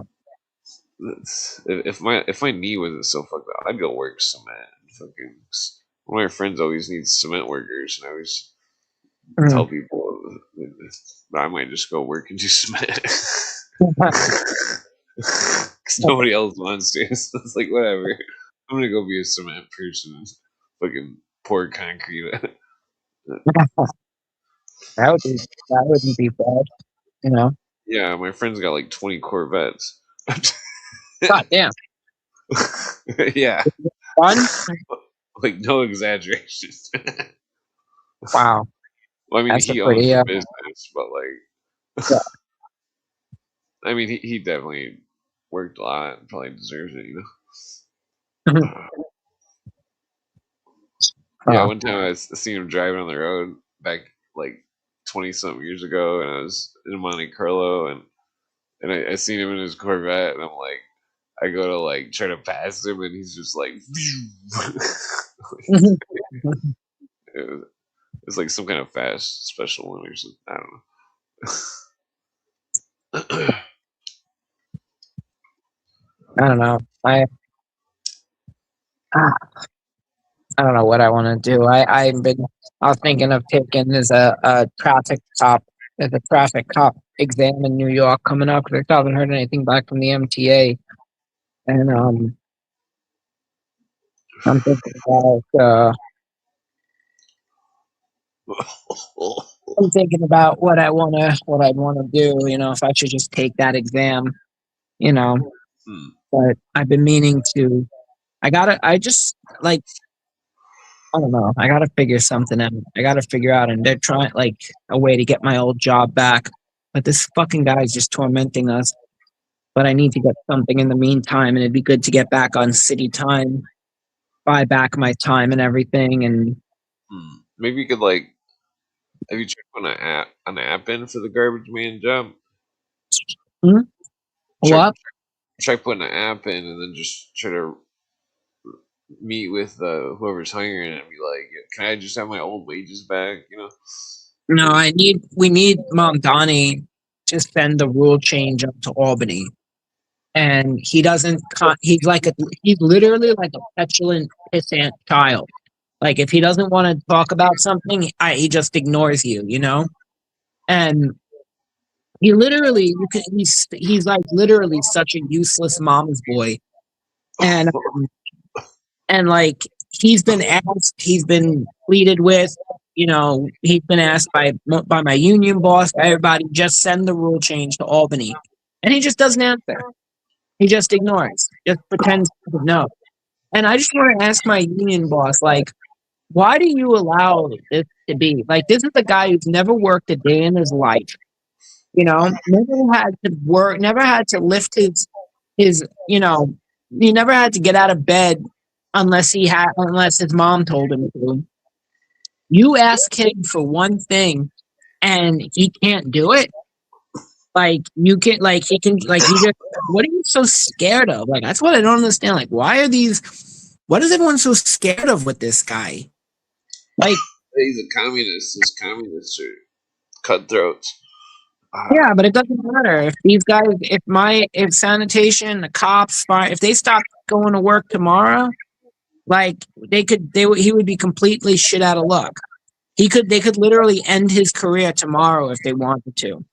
But you know what it is? It's all these guys. They think that like when shit hits the fan, all these union bosses, they think, oh, I'm gonna get a seat on the escape pod and I'm gonna get something good out of it. I'm gonna get what I'm owed for all of my years of complacency. And they're not. And that's the truth of the matter is they're not. Like I try to tell these guys, go to Detroit. Go talk to go to a homeless shelter in Detroit. Go to a drug rehab center in Detroit or anywhere in the Rust Belt. How many of those guys, their grandfathers were business agents and union delegates for the Steel Workers Union, the United Auto Workers Union, all these unions, and they did nothing to fight back when the jobs were sent overseas, when the jobs were sent to Mexico, when the jobs were sent, you know, oh, yeah. Well, it's it's fucked up like, because like people that made America, their families and stuff.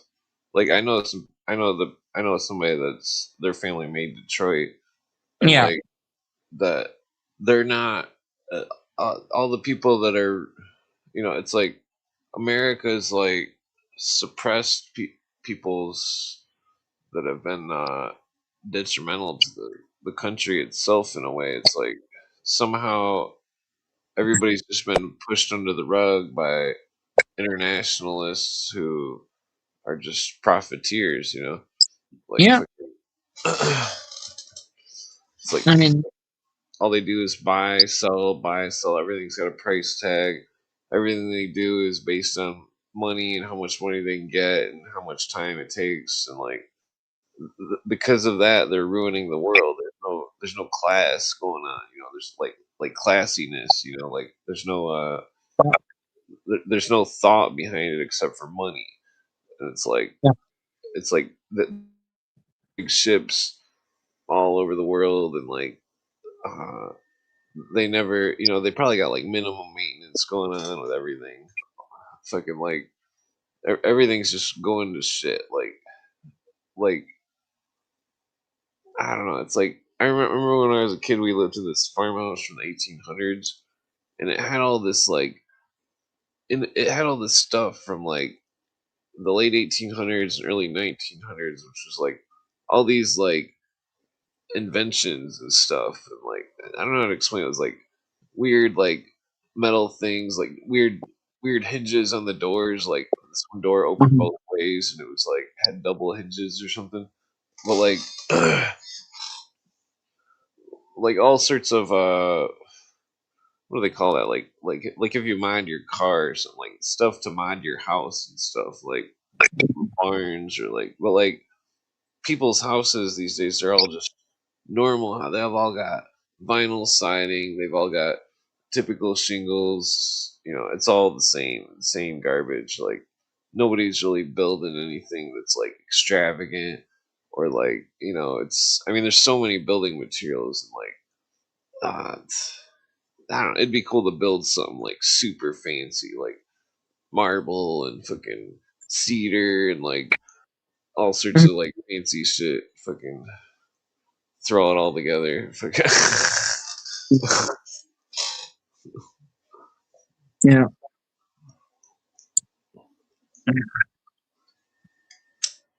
Yeah, build like a hotel that's like a farm that's self-sustaining with like somehow it all has like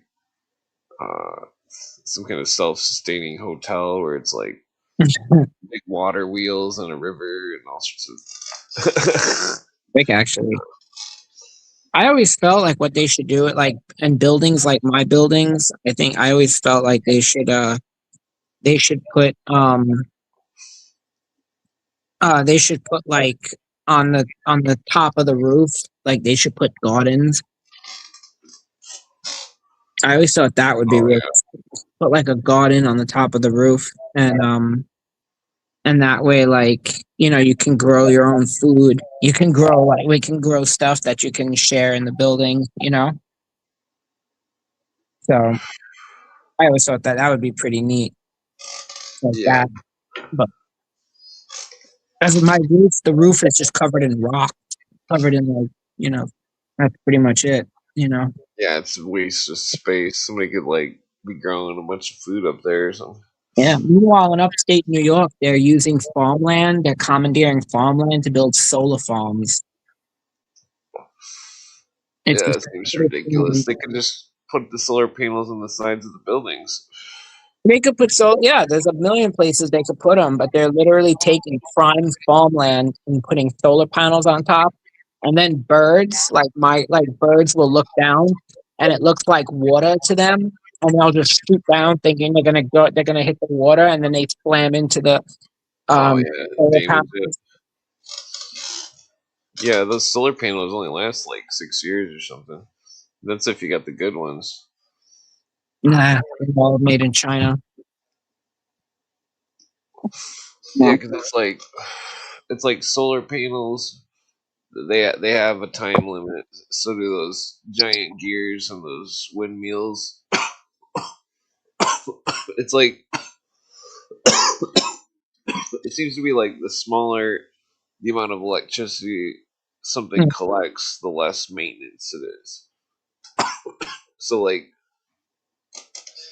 I mean like utilizing water wheels and stuff would be like or like geothermal energy. I mean there's tons of that. Yeah. Uh, ouch, my back hurts. Stupid computer chairs.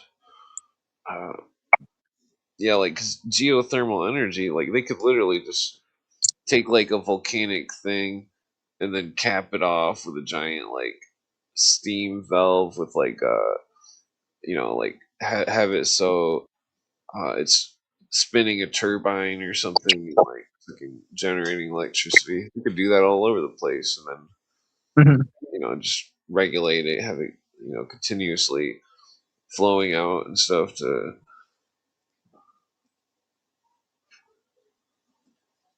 Yeah. I mean, technically, like with geothermal heat, like somebody could like buy land and like build a giant underground thing that's just heated by the earth, and they could Mhm. grow shiitake mushrooms and feed like tons of people with. Yeah. Uh, it's like shiitakes are the only mushrooms that don't taste like mushrooms, where they're actually kind of like they're not so mushroomy. It's like I don't know. I mean, I still like those big cap ones and stuff with the, put like Parmesan and like olive oil and what the fuck else, like ricotta or what the hell did I used to put on that?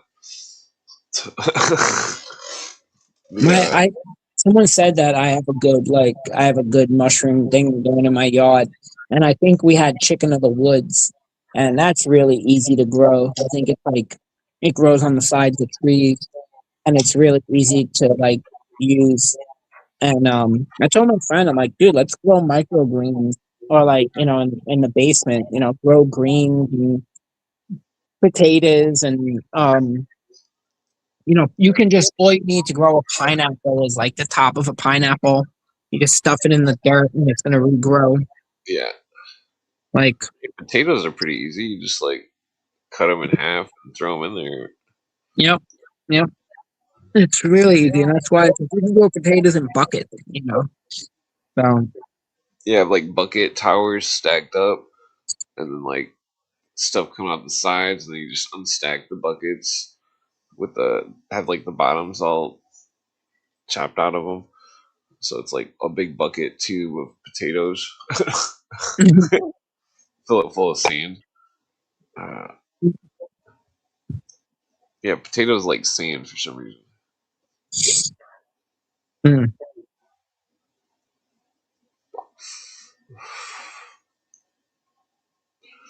Yeah, I don't know what I would grow. Carrots, freaking. I don't know. I don't really eat vegetables. I, I gotta stay away from the oxalates. like oxalate. Oh yeah. Yeah, like Yeah, the you just stuff with like the leaves is like cucumbers and yeah watermelon. I think like any types of melons. stuff that's heavy in water. Yeah, That's what you need. Because yeah. well, been trying to figure out if it's like maybe like a calcium deficiency or something, or because I know the calcium collects the oxalates and then brings it out of you or something. But like the, I mean, I drink a lot of fucking calcium, fucking. Mm, Uh, I don't know. It's it's like it sucks. mm. It's like this whole oxalates thing is fucking retarded. It's like I never would have figured out if fucking I didn't smoke weed with some old dude that fucking knows about stuff. Fucking like it seems like the oxalate thing is like it's like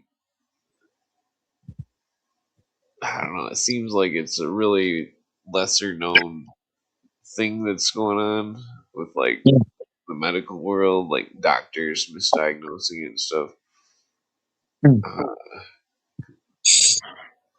No, if you use I think if you drink like lemon juice and stuff, it helps. It helps like what is it? It helps like undo the like clear out oxalates and oh yeah, lemon juice or chunky Piedra works too. yeah. I actually wanted to order the chocolate Pedro. Yeah, chunky Piedra is good in case you get the flu or something or any kind of sickness. It's like you can drink some and it just somehow like makes it go away. Yeah.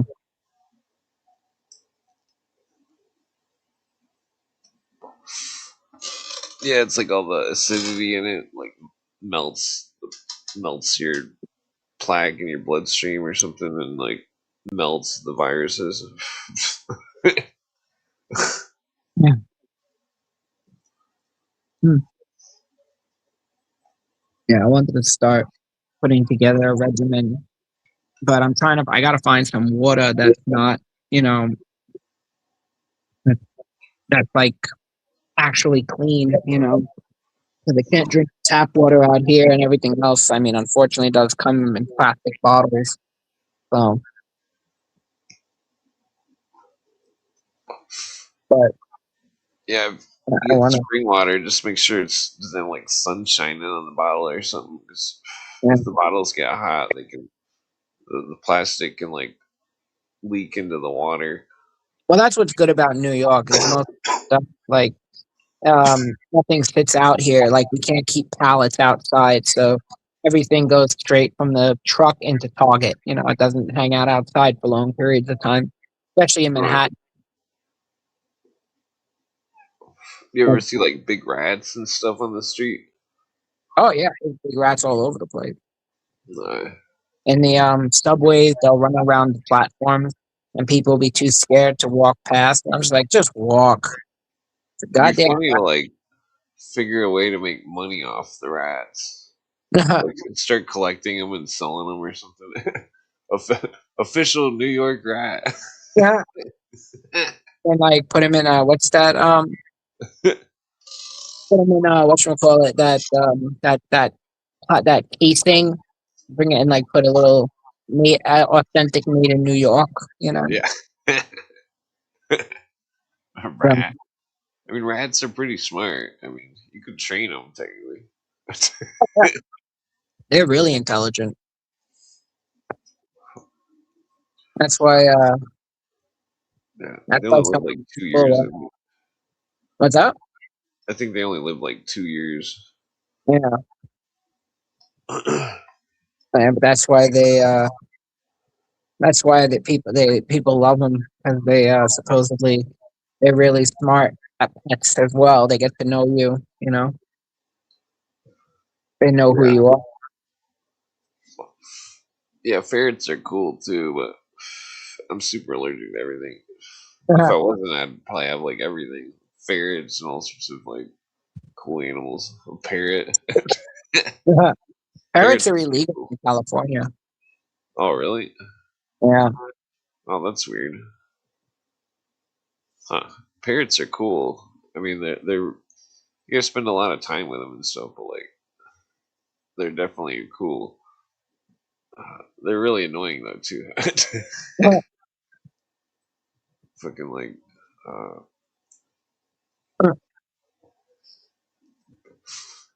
it'd be funny to start a parrot farm.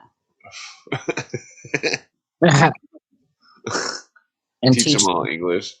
how. Because it seems like you could sell a parrot for a lot. Mhm. Hmm. My parents in their building because there's a lot of Russians and all the dogs only speak Russian. Like they can't. You try to talk to them. If you tell them, they have no idea what to talk about. You have to talk to them in Russian. Uh, But people don't think about that. But it's true. Like if you have dogs from other countries, they all speak the yeah, language of the owner, basically. yeah. But yeah, what Well, the hell? What was yeah, that? some cultures are really cruel to dogs. It's fucked up.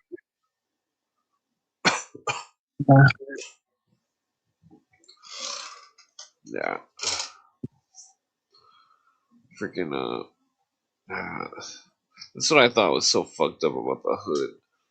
How how black people treat their dogs is fucked up. I'm not saying that all of them do, because I've only met black people that were in the hood and stuff, not like regular not hood black people. You know what I mean? Yeah, So I would assume that it'd be different for not hood people. But like they were just they're just so they would always hit their dog and stuff. It's like, yeah, and it wasn't like a little like a little tap or something. It was like full on like punch or something. It's like yeah, what the yeah. fuck? Yeah, I've It seen just that. really pissed me off. It was fucked up. Uh, Yeah, yeah,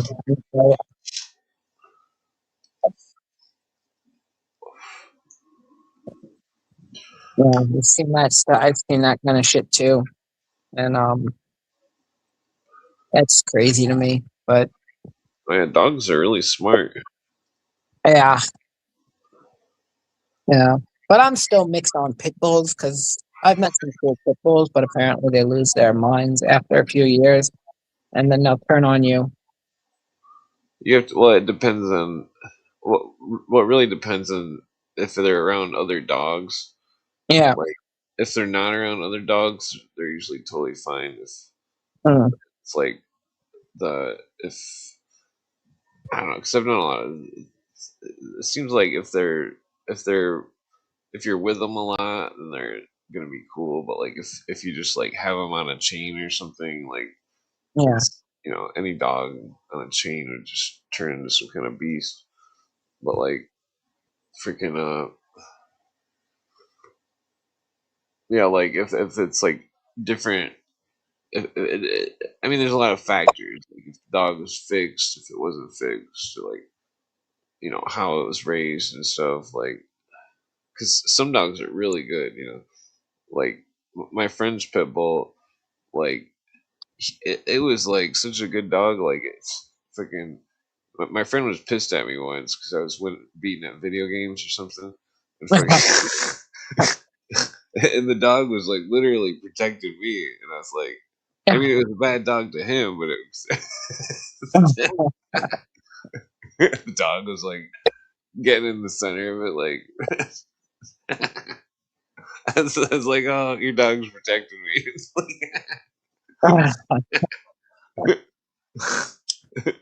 it was All pretty right. funny. It was a good dog though. It was my friend's dog that he had to trade to my other friend because he fucking like borrowed rent money or something and Mhm. freaking I don't know. It was like over 25 years ago.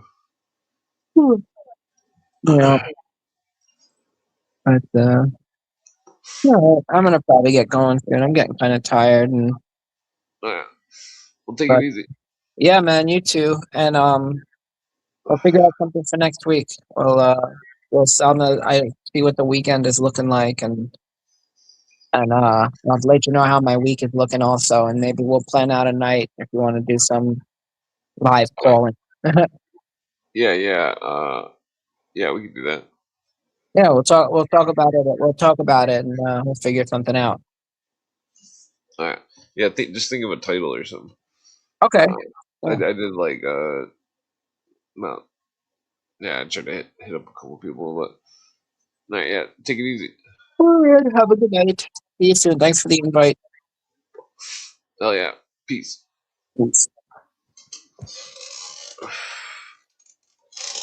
Yeah, pit bulls are nice dogs. I like pit bulls. Uh, freaking. If I was rich, I'd have like a bunch of pit bulls. I mean, they're good guard dogs. I mean, you definitely gotta like. I'd have to like. Well, I don't think I could have a bunch. I guess the.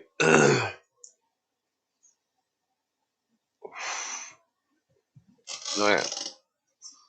No, I guess I'll put a link out if anybody wants to come on.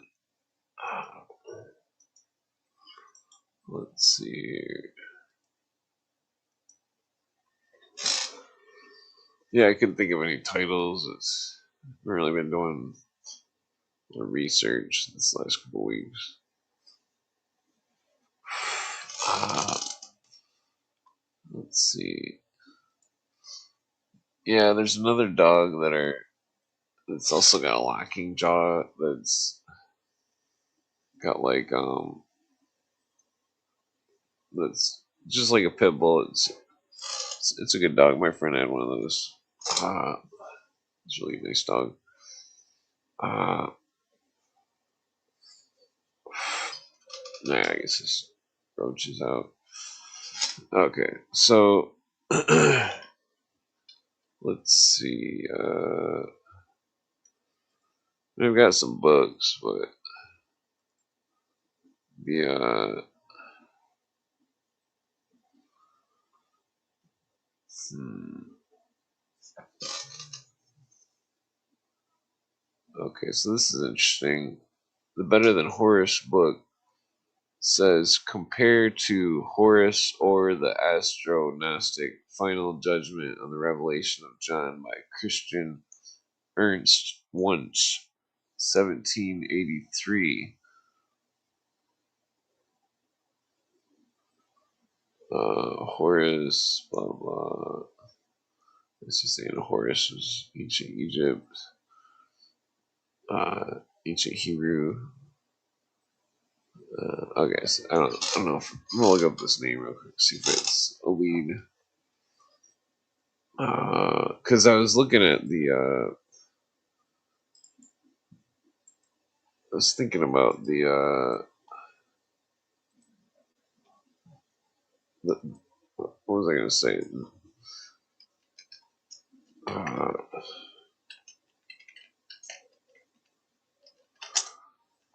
Okay. So I'm trying to let me just cross-reference this name real quick. Christian Ernst Wunsch to see if it's connected to Weishaupt. Okay, he's a mathematician, physician, blah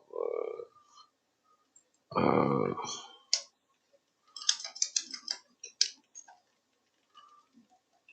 Trying to figure out if he was a member or not.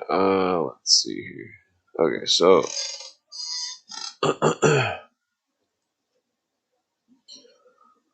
okay, so Christian Ernst Wunsch was a Freemason.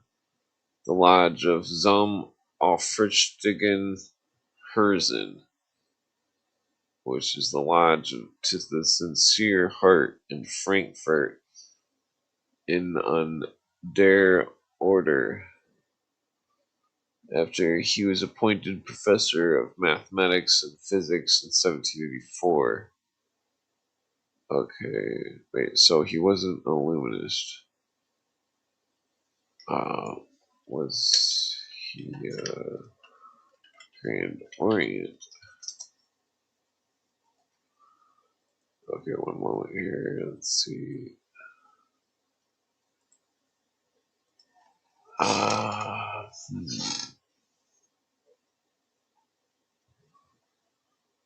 He wasn't Grand Orient. Okay, Mutter Lodge, Surgery, White Kugeln is a great national mother lodge of 3 globes in Berlin. The oldest regular German lodge, founded in 1740. Its affiliation belongs. Let's see. Okay, so.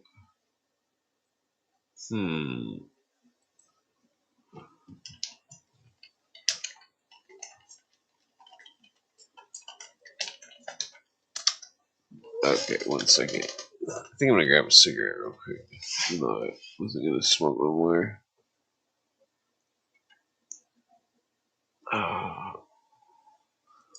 One second here.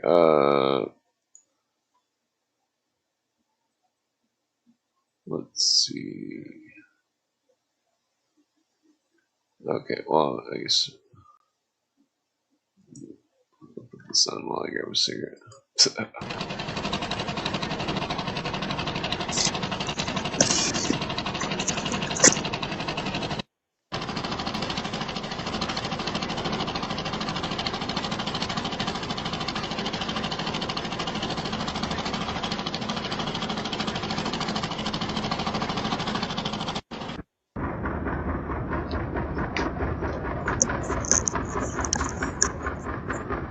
Okay.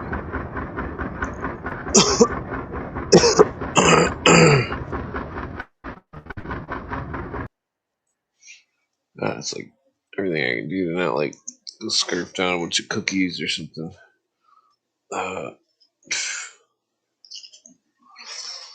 Okay, so let's see here. Okay, so this is interesting. This dude, Christian Ernst Wunsch, Wunch, he did write about man being God. That's interesting. He's interpreting the Bible through Egyptology. Europe's new enlightenment, determination of man through God. Ah,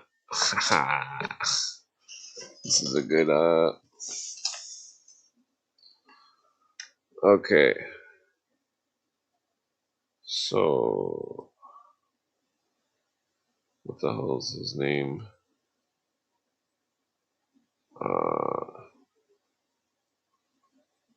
Okay, okay. So what else do we got here? Yeah, so the book was called Horace Oder Astronomisches Enderthiel, 1783. Published anonymously. Ah, that explains the book. That explains it. The Better Than Horace book. 'Cause it was published anonymously. So yeah, the Esoterica Oder in Insichten der Verhaltnis des Menschen zu Gott, made in 1817. Continues to this esoterica or views on the relations of man to God is intended for holy stewards of God on earth. Okay, so it goes along with the man is God thing. Man through God. What was that other one? The determination of man through God. Okay. What was I gonna do here? What does that say? Hmm. To, um. Let's see. Well, I wonder what this. Okay. Let's see here. So I guess there's some kind of astronomical interpretations done by the Wunsch dude. Let me just roll my cigarette here.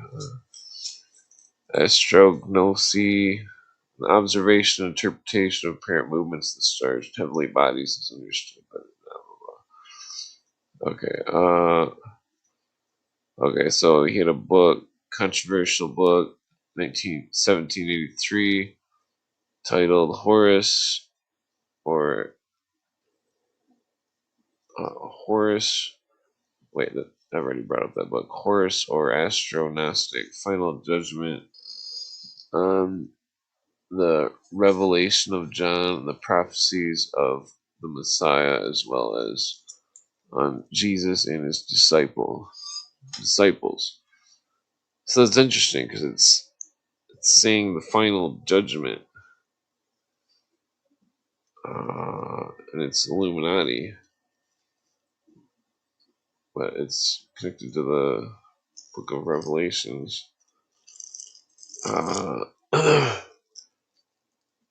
Interesting.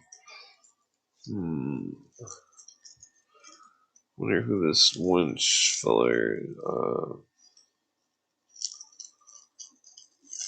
Yeah, let's see here.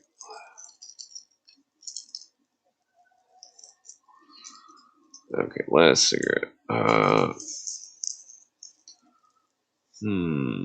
Okay, so this Wunsch character, let's see, he believed that the sun Osiris, the moon Isis, their offspring Horus,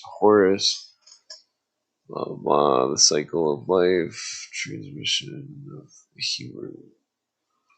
Okay, so he claims the sun becomes the spirit of God. Let's see. Blah, blah. Seems like misinterpretation. Okay, so. Hmm. Yeah, let me think here.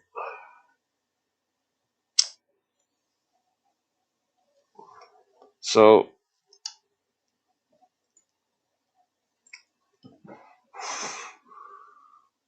these Illuminists, their man and God stuff, seems like it's been in the it seems like it's been in the mix for quite some time. The German area.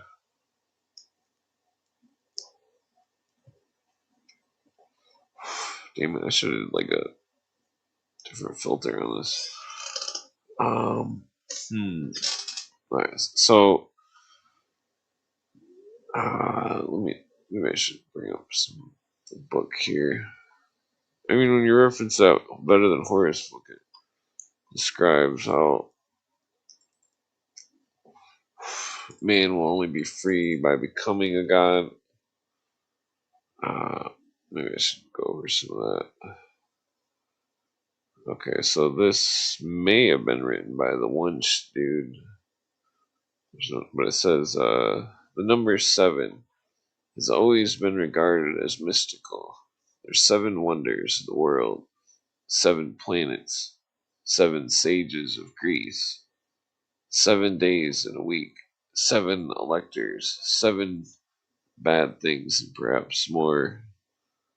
Blah blah blah. I don't think I'm reading 7 letters in the apocalypse, 7 expensive years.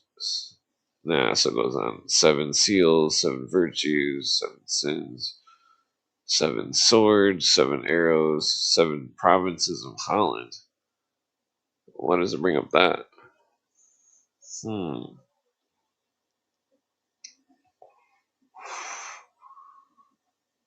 Okay, so that's interesting. What did these Illuminists rate the movie? 7?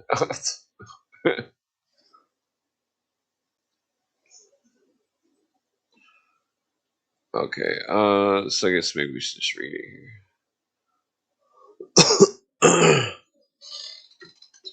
Why should one not be able to encapsulate in a book of one sheet the context of a volume, and tell in a brochure the best of what some 20 years, the sleep, dream, and sensory years discounted of thought has stated clearly also to that part of the people who are in the most need? For if we receive 10 more folios of law, it will thus not be so aligned as much then with 10 years of good education, and the education will not be better until one frees the people of their prejudices. In all 5 parts of the world that we know, the proportion of men that would be called Catholic are about 1/20th of 1/5 of the world. This is only the third since the time when the world was very unproven. An unprovable legend has been blessed. May Submilch calculate how many million damned against a blessed one. How should this iniquity unite with the justice of the most perfect and gracious being? Keep in mind this is an Illuminati book.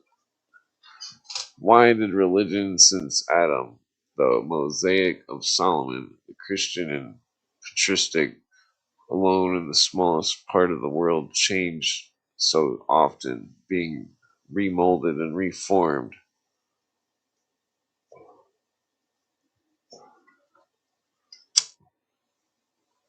My cigarette went out.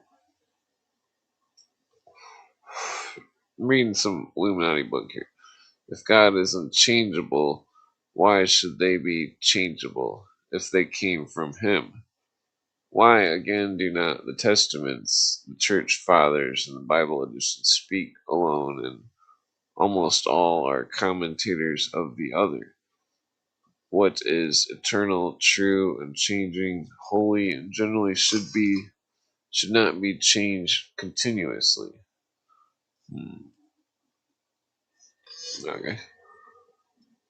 How can one grasp that the most perfect being should be capable of human weakness? The first book of Genesis, in the 6th chapter, one sees God regret that he created man. His anger and vengeance are proven on almost every page of the Old Testament. He wanted to destroy the first people by water, afterwards by fire. They remained always as they were. He sends a quantity of prophets, almost all fruitlessly preaching and dying an ignominious death. The people remained the same. Finally, he sacrifices his only son, and the people still do not improve. Did he foresee this? If he is omniscient, he foresaw that we would abuse his benefactions, all embassies and institutions by us after his intentions. He knew that we would not escape damnation at birth. He knew that all means of salvation would be in vain. Keep in mind, this is an Illuminati book. He knew that the devil would snatch the greater half of all the people. Could or would he not take the devil's power to harm away? Talking about stopping them. Might we accuse him of injustice or impotence?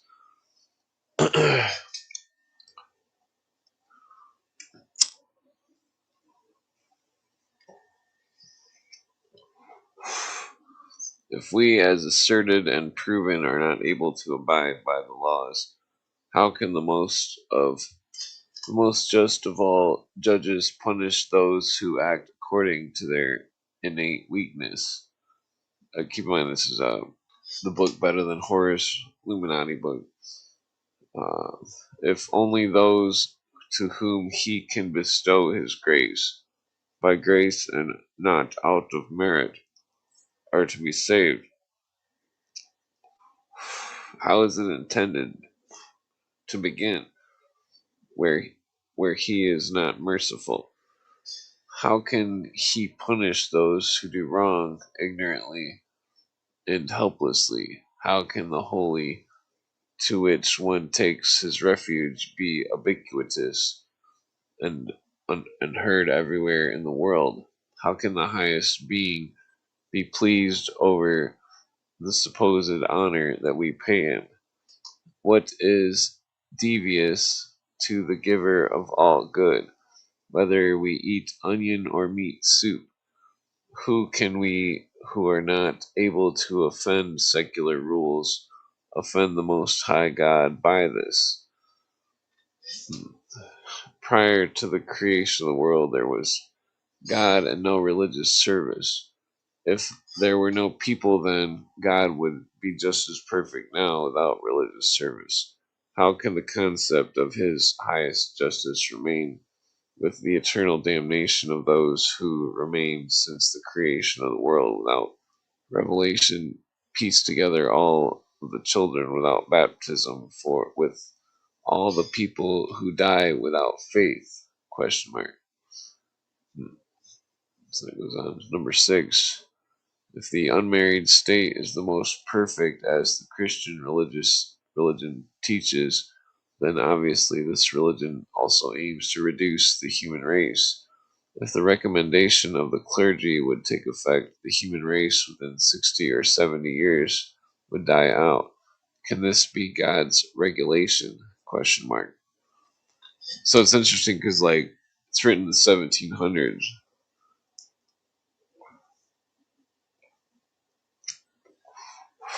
and that they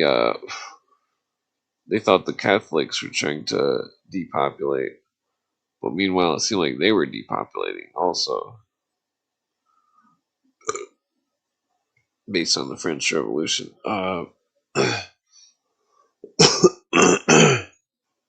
Excuse me. How can one believe that God, in addition, determined us to do what is against nature?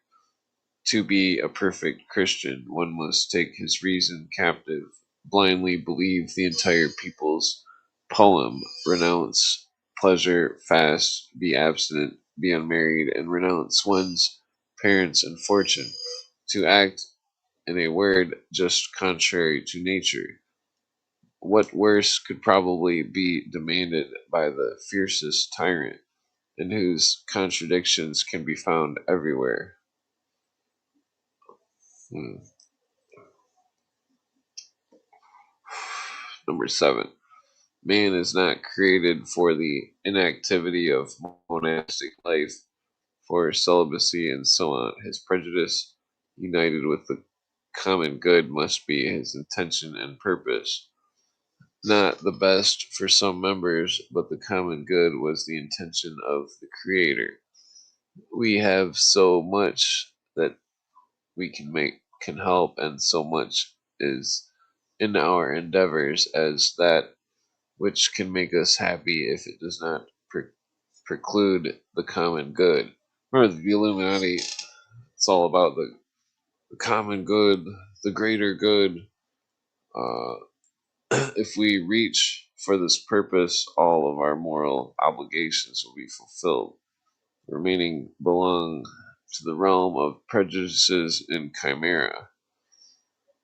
All religions have had men for their founders. St. Augustine says in the second letter to Januarius in the 19th paragraph, what disfigures religion are the frequent additions, the abuse, the inventions of avarice and greed, the births of pride and lust of their servants, the dreams of trifles of false worship, inventions of sensibility, which Catholic Christianity ascribed from.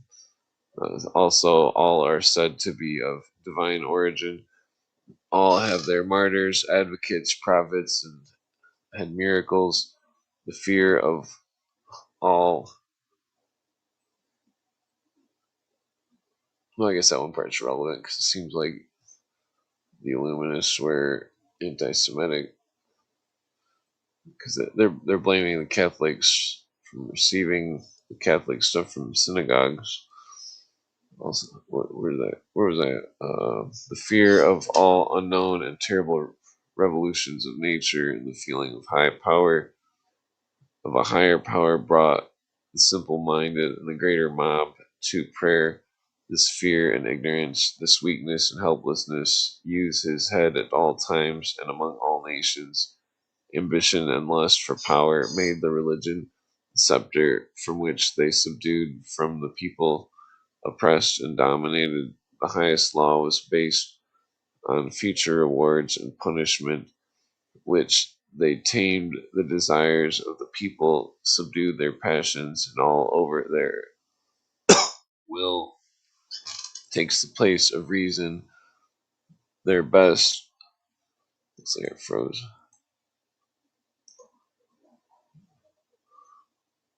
What was that?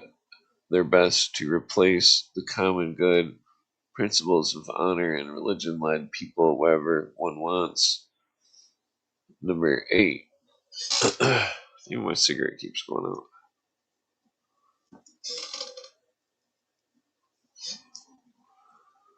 We do not think as we want, but how we are organized, educated, informed, led, and raised.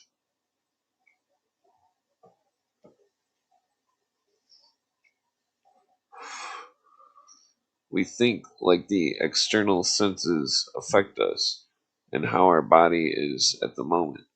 The food and drink that we enjoy are necessary to bring us to other thoughts, to other passions and resolutions. Our limbs govern us and make us think one way or another. The air and the weather have an influence on our power of thought. The books we read, the education, and the way we have the assets, being able to reinvent and not think otherwise. And we are not free to deprive any one of these causes its effect. If we are not free to think as we want, should we have the freedom to do what we want? The thought is the cause, the action, the effect. How can a free action rise from a cause which is not free?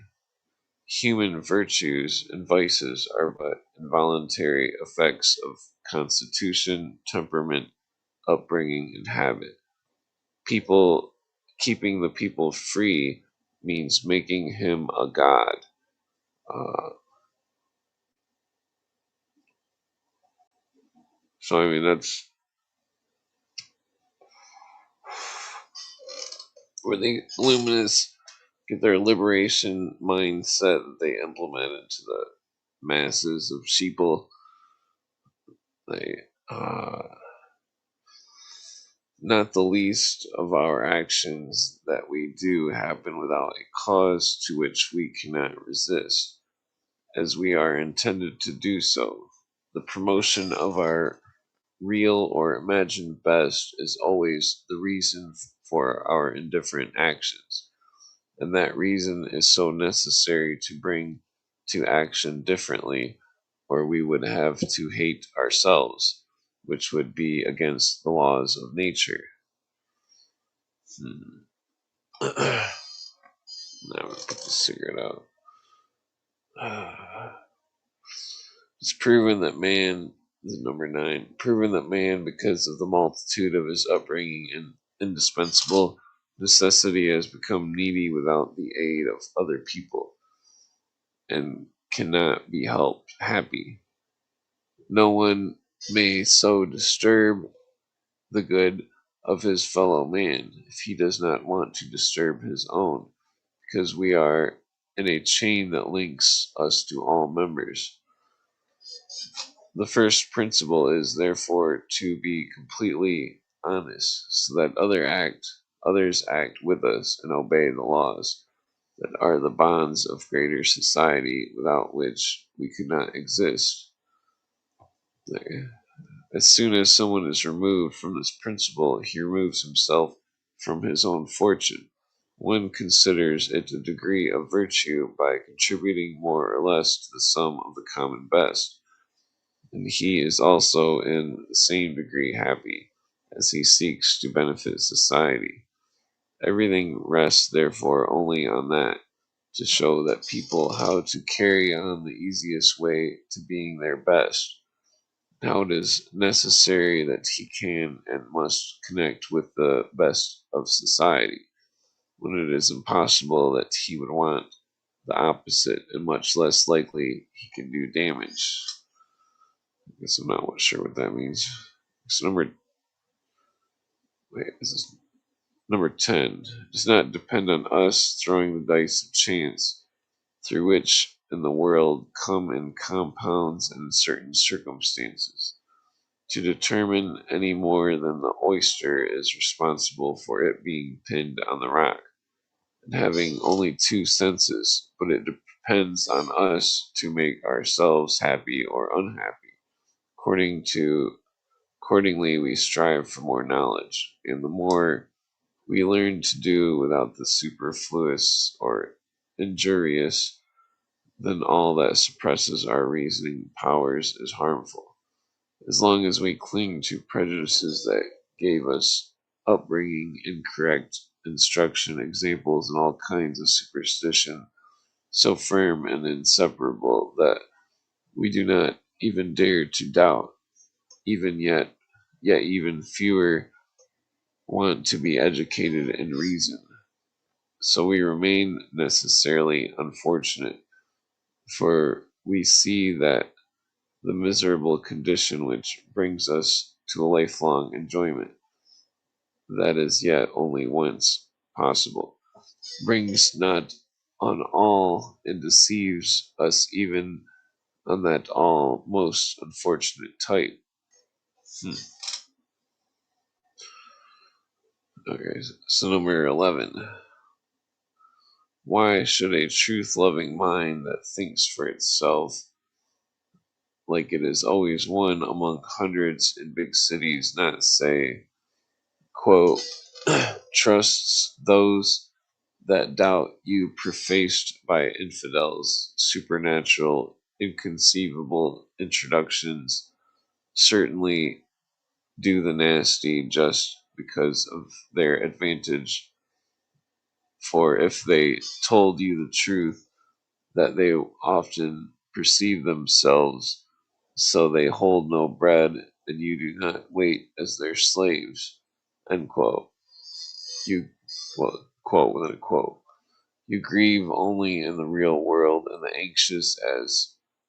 and are anxious as to how this will multiply your wealth without asking the people who promise you what they like and threaten what they want. The holy Augustine says with clear words on true religion in 55th chapter, truth, be it what it may, is incomparably better than anything that might be thought of as they see fit. Once the premises are certain and undisputable, it is worth knowing the limits of morality in a very simple sentence. Love and obey the laws because they make you happy. See, that's some fucking Crowley shit. Straight out the Illuminist mouth. Uh,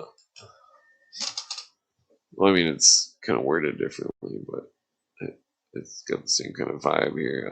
It removes all of you from what makes you unhappy, from all the tyrants of reason, all fraudsters and word merchants. Love one another so that the enjoyment of human joys will be as perfect as nature allows. See, it's all about that, like, luminous putting people back in the Garden of Eden thing that they talk about. Number 12 fits with the Crowley stuff too, because it's all about doing what you will or whatever. Because the law, quote unquote, is what you will, according to the Satanists. Number 12, if we can neither explain nor understand the very first, most essential of humanity, our production, our souls, beginning, being, existence, effect, and persistence and determination, the first principles of the formation and transformation, thinking, willing, property, how we would even dare explaining something that is beyond all reason without drowning in contradictions, nonsense, delusion, and superstitions at every step. Uh, I wish to see someone who has read Ocellus, Luanus, Cicero, Pomponus, Leverrier, Hobbes, Spinoza, Bale, Shaftesbury, Bullion, Villiers, Mialet, Tollins, Collins, Flood, Woolston, Vanini, Voltaire, Rousseau, Helvetius, and the author of The System of Nature, and yet is capable of thinking as he had thought of his grand grandmotherly education. 14. Therefore, must all deists, naturalists, atheists, materialists, skeptics, and anti-such as they have names be excluded out of the number who in the council of reason have a seat and vote, or shouldn't they be heard quite as well if they have something to say to our best, as those who impress on us simply silence, because we let it impress upon us? Is matter completely dead, or is it fully alive? If it is dead, how can this not be completely denied to be in the mineral kingdom? How does it come to life, if the power of life lies not in union? The earth impregnates the dead seed, the germ of the fruit of the grain is nourished by the elements. The plant grows, the fruit ripens, will be prepared with other natural products, enjoyed and turned into food. I savor the dead matter. The best part is dissolved in the chyle, goes into the bloodstream, comes to life, is improved with better substances, set in solid and fluid parts, filtered through all channels of life, and finished in the seed. This combines with the other coagulated semen the fetus begins to form by unknown laws in themselves, palpitates, moves, is driven out in the embryo of 9 months it was before that was imperceptible to the eye as a small fish is a person. The matter begins with movement, goes on to sensation, collects, compares, remembers, thinks, sleeps, and now we call it spirit. Life rolls on, is obtained by dead matter, which is amalgamated with the living. Life sounds again like it happened without us knowing the real cause in the moment. The living matter goes on to decay, or in the aforementioned dead matter again, creating or developing the seeds containing the worms therein, dies again, becomes the land, and these again transition to the fruit back to the animal creatures, and so will continue the endless cycle of transformation and change, so that nothing in the natural world seems as if the souls of the Indians, when we combine your idea of the life force with the sentient beings that we call spirit. Is it in the blood, in the seed, in the fetus, in the light, the first, or the first, or first in the mind? Where does the effect occur in the spiritual nature? Is it is all lives in our case included, and through our decomposition not developed further by worms? That sounds like something Brother Theodore would say. Uh, have they not also senses and perception? And who will determine the degree of their power of thought? If everything is alive, what is our spirit other than a portion of the world's soul? If everything is dead, whence comes the idea of what is dead, what is alive? Here is the eternal circle of the incomprehensible on which we are at any moment. The uttermost point, the psychologists say. I say do not know, said Locke and Newton, the very Newton out of whose grave the proud England wrote, God said, let there be light. And it was Isaac Newton, thought, the god of the dust. Where where are your beginnings, your generation, your limits, your industry, and your end? What is life other than to feel? Does not the plant feel too? The sensitive polyp and the coral? Where are the boundaries between the dead and the living, between the organized and dissolved matter? What is needed more than the union of the elements to the material which seemed at the moment without light to impregnate it with thoughts? How many are enough, and which combination of elements is needed in order to be able to say, here is the spirit? We can trace back matter to its sources, to the simple dissolve. It is not impossible to give life in its composition, accepting as hypothetical. The present is the future, the possibility of that reality. Our feeling from the time of the light that illuminates in the future that is pregnant, which uh, would would it not be better? Wait, no, that's the end of a sentence. Which Caliganosa nocte primit Deus. I forget what that means. Let me just look that up real quick.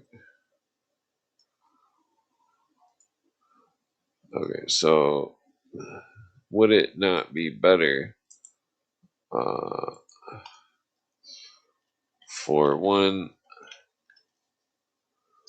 for one could have told the youth a natural catechism they understand, a useful dietetic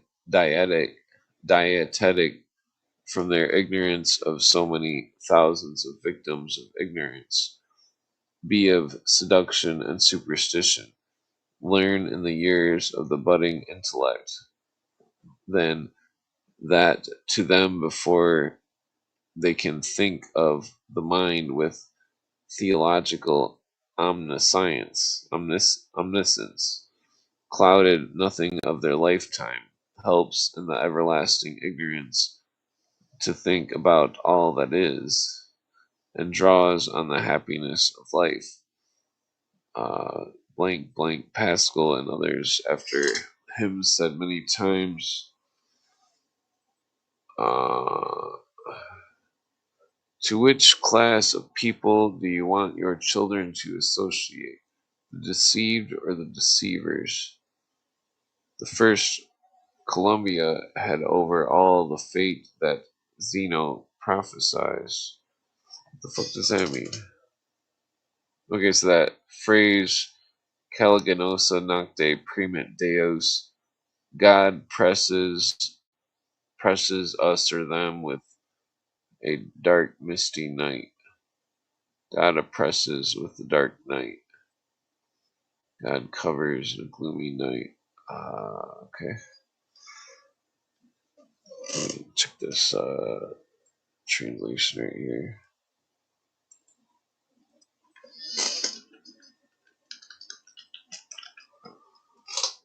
Okay. Where's the mouse? Okay, it means example, prestige, and authority can make dupes or hypocrites. Reason alone makes believers. Oh, yeah, that's what that was. The French. Les exemple, les prestiges et les autorités peuvent faire des dupes us hypocrites. La raison seule fiat des croyants. So that's believers. Yeah, so example, prestige, and authority can make dupes or hypocrites. Reason alone makes believers. Oh, Jesus. That scared me. Okay.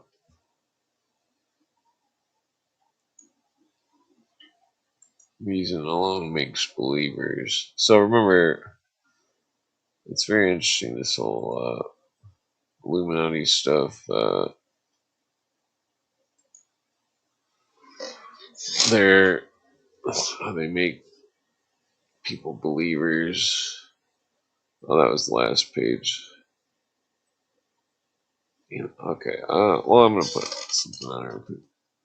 Okay, give a bite to eat or something. Come back, I guess. Okay, what do I got here? Let's put on some.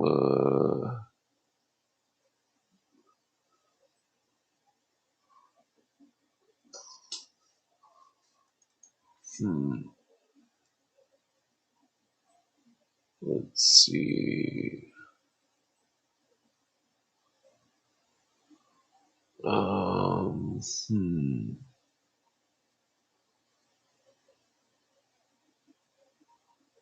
Okay, well,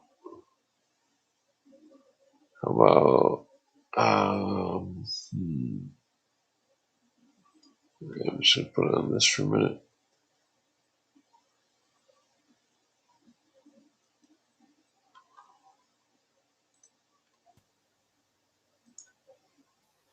And identity, viewpoint, and everything.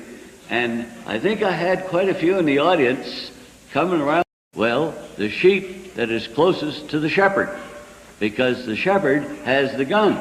And when the wolf comes by, the shepherd sees the wolf, and he finishes him off, and the sheep that's right close by, he's well protected. Well, Christ said, I am the good shepherd. And so that means we ought to stay fairly close to Christ. He also said, I am the truth. and he made it equivalent. I am the truth, so truth is Christ. You can reverse it. And so we must stay close to the truth. And then he said, you shall know the truth, and the truth will set you free. So the real thing that we need is to know the truth, and that truth, properly presented from a sheep's point of view in wolf country, will set us free from the wolves. And this is what I try to teach my fellow citizens, how we can use truth right in this wolf country and still be secure right with the wolves all around us. But the one thing we've got to remember, and this is the thing that is hardest for patriots to remember, once they get the truth, they forget their sheep and they think they're wolves. And they get out there. Now, sheep do not attack wolves.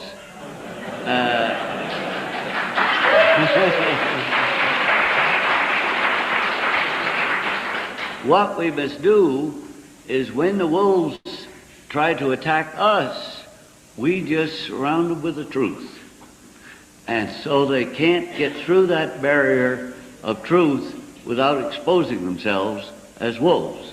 And it is that little bit of truth that I like to speak to. I just want to show one example. I guess you all know Irwin Schiff. He was a fearless fellow. He was dead right. His book, How to Legally Avoid Paying Income Tax, should have been How to Lawfully Avoid Paying Income Taxes, or it's How Anyone Can Avoid Paying Income Taxes. That's what he had. And he's sold them all over. He really was making money right and left out of that. And he wrote several others, How to Get Out of Social Security. And everything he said is true. There's nothing, he had the truth. But he went out as a wolf. And he got to attacking the wolves directly. And now I just want to show what happened. This is by a fellow patriot, Andrew Melachinsky. This paper I have is Jurisdiction Journal. It's the latest issue. But this, just as it broke Andrew Melachinsky's heart, it broke my heart when I read it. But just read right here. At the unlawfully delayed sentencing of Irwin Schiff, I watched and listened with a heavy heart while Irwin Schiff told the judge that though he was appealing the verdict, he was retiring from the battlefield, and he would start filing income tax. He said he was closing down his publishing business, and as a part of separating himself totally from the tax protest movement. Now, there is a fellow who had truth, but he forgot he was a sheep and he thought he was a wolf. And there's been many like that, and they've been burned very badly. And I feel sad about that, and we should all. But what I am trying to teach people, and I do it at everything, I want them to know the truth. Now, there was a fellow down at Pastor Peter's church just about a month ago. He didn't have much schooling in law, but he got a traffic ticket. He'd never been in court, and well, there was a picnic, and I says, well, if I tell you the first time, you're going to forget it. But get a tape recorder, we'll go off away from the rest of the crowd, and I'll tell you what you ought to do. So he got the tape recorder, and we went off from the crowd, and I talked into the tape recorder real fast, and when I got through, he was bewildered. He just couldn't absorb that much so quick. But I said, now go back and listen to that tape recorder, play it, replay it, until that message becomes a part of you, till you know it with a conviction that you're right. And, well, he did. Is he here today? The fellow, Mike is first name. I can't think of his last name. Oh, well, he isn't in the... Oh, he was here. Well, anyway, he went into court, never had any experience, and they dropped the charges against him. So it's the way this can be done if you do it right. Now, the one thing we have to know, there are two forms of government in this country. How many of you know the difference between de jure and de facto? Oh, well, it's very important. Most of you don't. That's a very important thing to know. De jure government is lawful government. De facto government is legal government, or usurped power. And we have two. Now, within de jure government, we have conservatives and liberals. And within de facto government, we have conservatives and liberals. Now, there's a judge in Wyoming. He's a federal judge, Judge Clarence Bremer.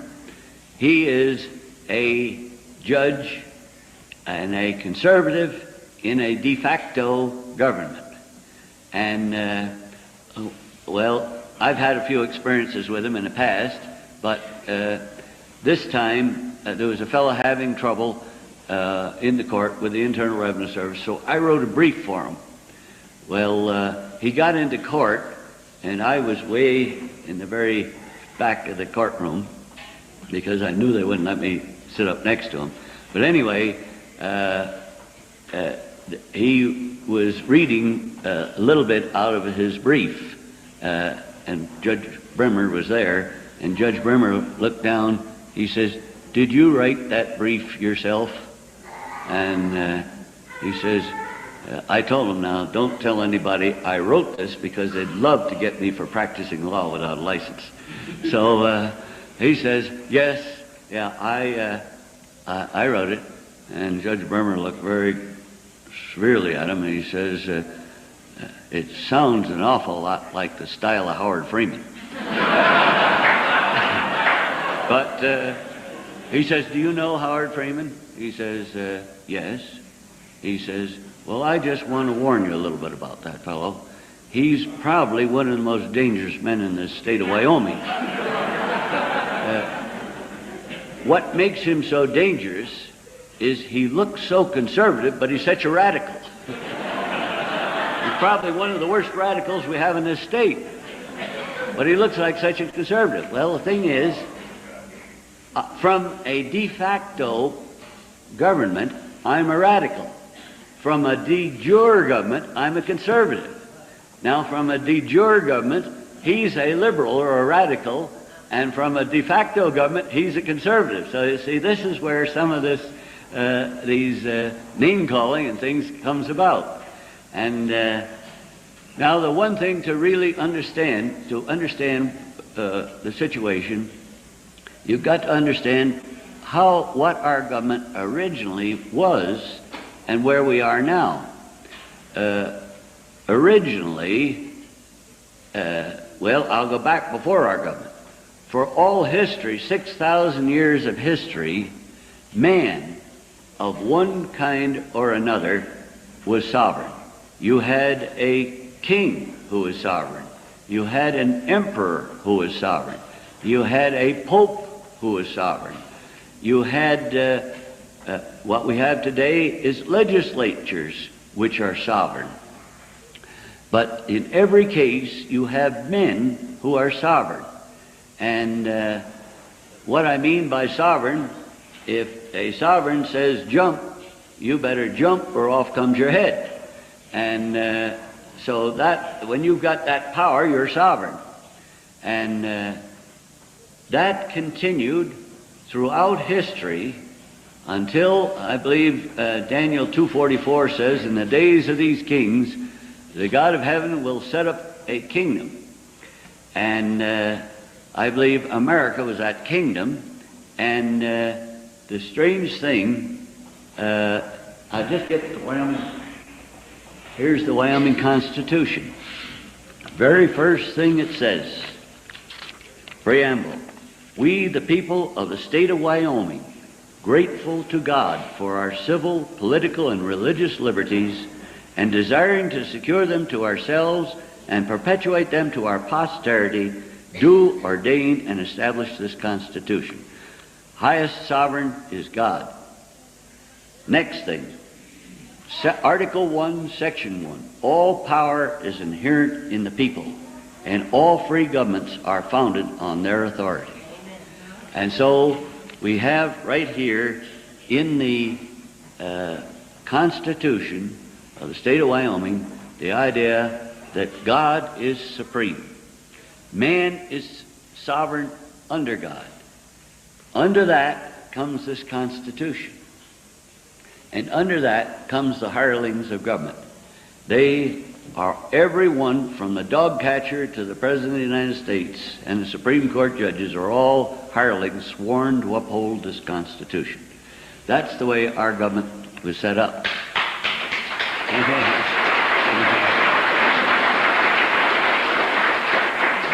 That is de jure government in the United States. But what is de facto government? Just turn that upside down.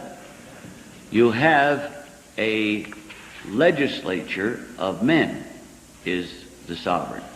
The executive and judicial branch follows the legislature, the legislative branch. They have made them sovereign. Under that comes the people. That's us. And under that, under the legislature comes us, and under us comes the Constitution, and God is down the bottom if he's even mentioned at all. So you see, we have our government just turned up, our former de jure government upside down is de facto government. Now, you see, a conservative in de facto government wants to preserve the power of the sovereign, and the sovereign in this case happens to be the legislature. Well, in other cases it was the emperor, the king, or Caesar, or the pope, or anything. But Aristotle once said, there's a million ways to be wrong, there's only one way to be right. Paraphrased, there's a million ways to make men a slave, but there's only one way that men can be free. And we established the one way in America for men to be free. We made a few mistakes. It wasn't perfect. Men weren't totally free as they could have been, but we did as close as you'd expect men to do. They don't ever get too perfect in the way they do things. So we got about as good as we could get. But we do have the best government that ever came, and I am sure, I feel certain, that this government, which is the only government in all history that was ever set up in the proper status, with God the sovereign, the people sovereign under God, constitutions, and hirelings of government at the bottom, that system won't vanish from the earth. I feel certain that God could not allow that. But now, temporarily, we're in this de facto government, and what can we do about it? Well, I want to show you how even the government, the very things that we criticize, has some good in it, and we can use that good. The law merchant, you hear about the law of merchants and how these merchants are bad and all that. Well, they may have grown that way, but when things started out, they weren't that bad. And you want to see their point of view a little bit, so I'm going to argue the other side a little bit before I show the perversion. But the other point of view is this. If a merchant in Germany, say, he had German watches, and he wanted some English Sheffield steel knives, well, he would make a trade. He said, I'll send you a shipload of German watches if you return a shipload of Sheffield steel knives. And the shipload of German watches arrives in England, and they unload them, and then this fellow on the other side, he says, well, just a moment. I think I'll just send that ship back empty. He can't do anything to me. He's a German citizen. He can't come in and use our laws to sue me. I'm an English citizen, and he has no access to our law. So I'll just send the ship back empty, and I won't give him the knives. And so the ship arrives back empty. Well, this didn't please the merchants.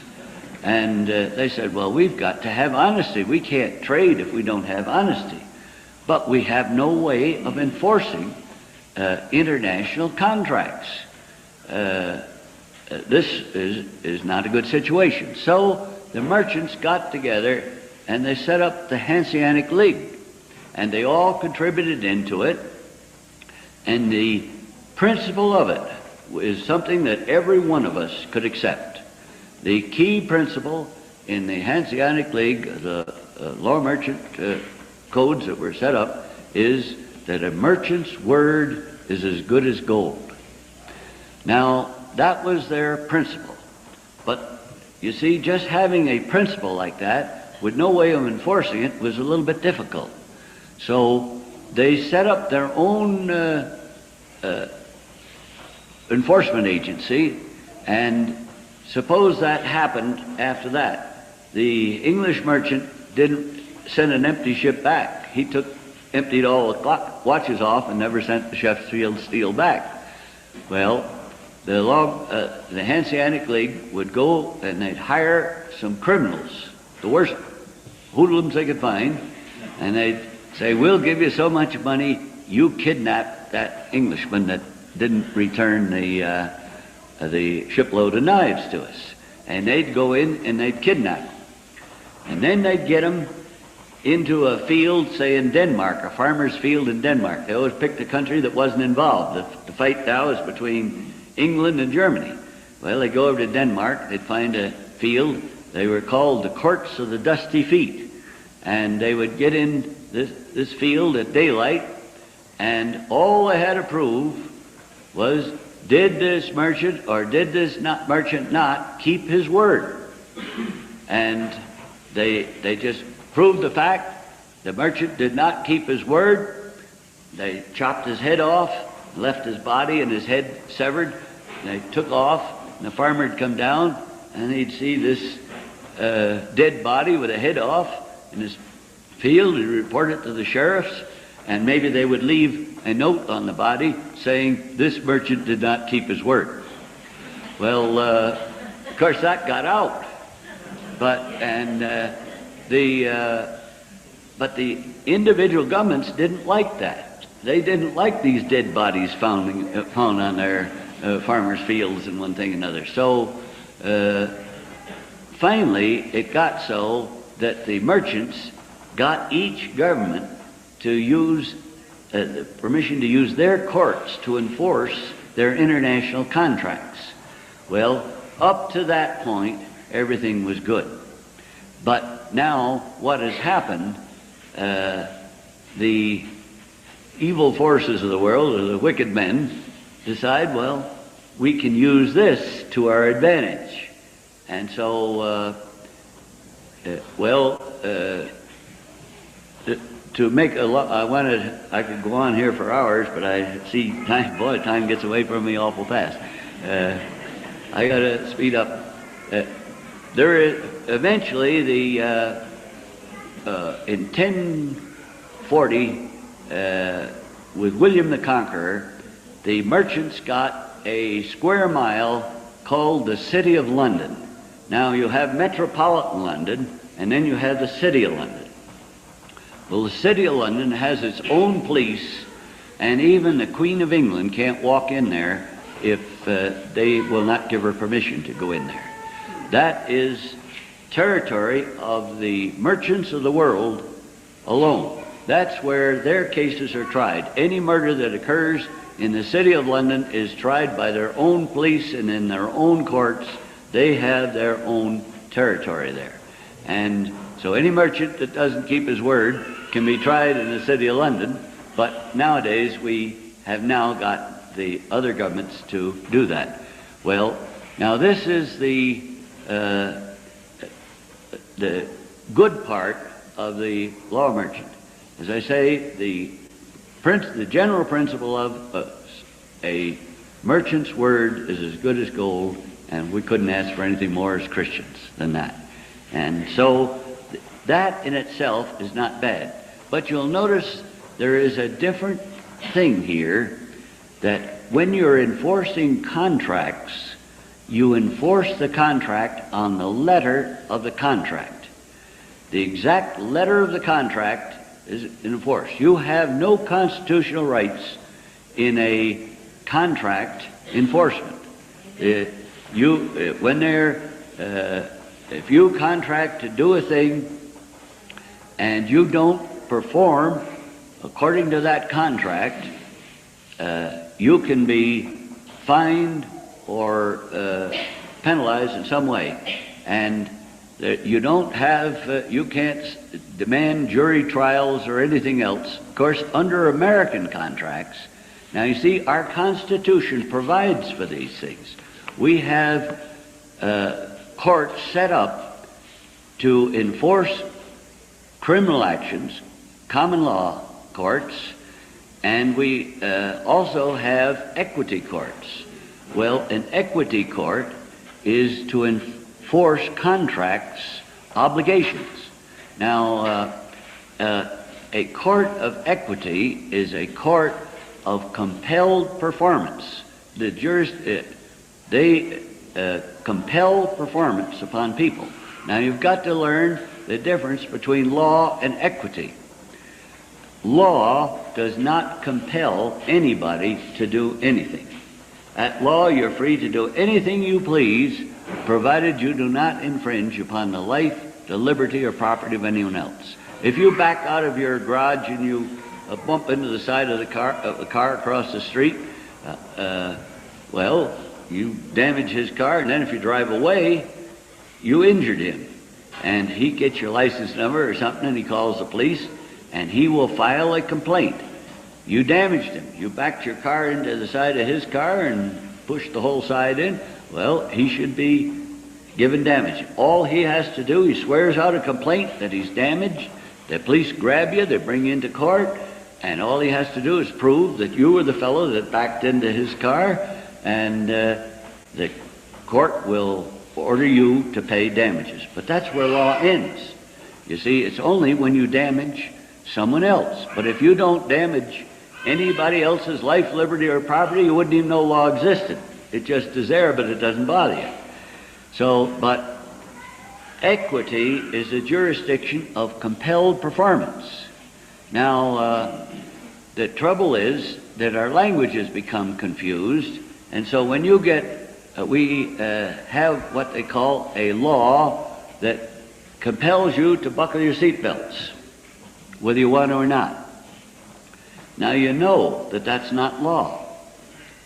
Law does not compel anyone to do anything. You're free to do anything you please, provided you do not infringe upon the life, the liberty, or the property of anyone else. That's law. Law only gives damages, and it doesn't compel performance. Well, then you know that that's not law. But if that state policeman comes up and he says, you disobeyed the law.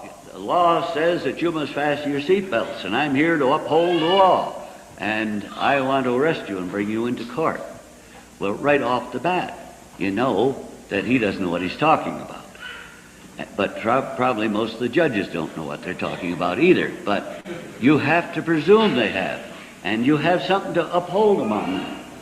We have the Magna Carta, and Article 45 of the Magna Carta. I always remember there's two good parts of the Magna Carta, 38 and 45. Do you ever think of a 38 revolver and a 45? Well, there's a couple of other ones. 24 and 39 are also good, but I always start with 38 and 45. But 45 said, we will only appoint such men to be justiciaries, constables, sheriffs, or bailiffs, that means hirelings of government, as know the law of the land and will keep it well. Now, they when they swore their oath of office, this is binding on them just as much as the Constitution, because the Constitution recognizes the Magna Carta and all the rest. So they should know the law if they don't. You know what they do with you? You say, well, I didn't know that the law required me to fasten my seatbelt. They'll say, ignorance of the law is no excuse. Okay? Ignorance of the law as far as they're concerned is no excuse either. And one of the things that you want to do is to work each step timely along the way. Your first thing is to question jurisdiction. That is the first move. Now, how do you do that? You don't bother with the policeman. They're all brainwashed and nothing is on record. What you want is the record of the court. Now, I want you to think of this. Most people in this country watch TVs and Western movies and all the rest of it, and in all of those things, there are good guys and there are bad guys. Now, when you get into a court, and there's the jury sitting in that court, the jury, you remember, they've been watching television and all this, and they know that in every situation there's got to be some good guys and there's got to be some bad guys. And generally think you got a little prejudice to start with, because if the government is against you, well, they figure, well, he must be bad or the government wouldn't be against him. So you got that a little bit against you. But what you want to do is start in the very beginning. You want to have a record, a court where there's a record. And you want to constantly work on the idea that I'm going to establish that record in such a way that anyone who reads that record is going to know who the good guy is and who the bad guy is. I'm going to be the good guy, they're going to be the bad guy. So you make that, that's your first motive.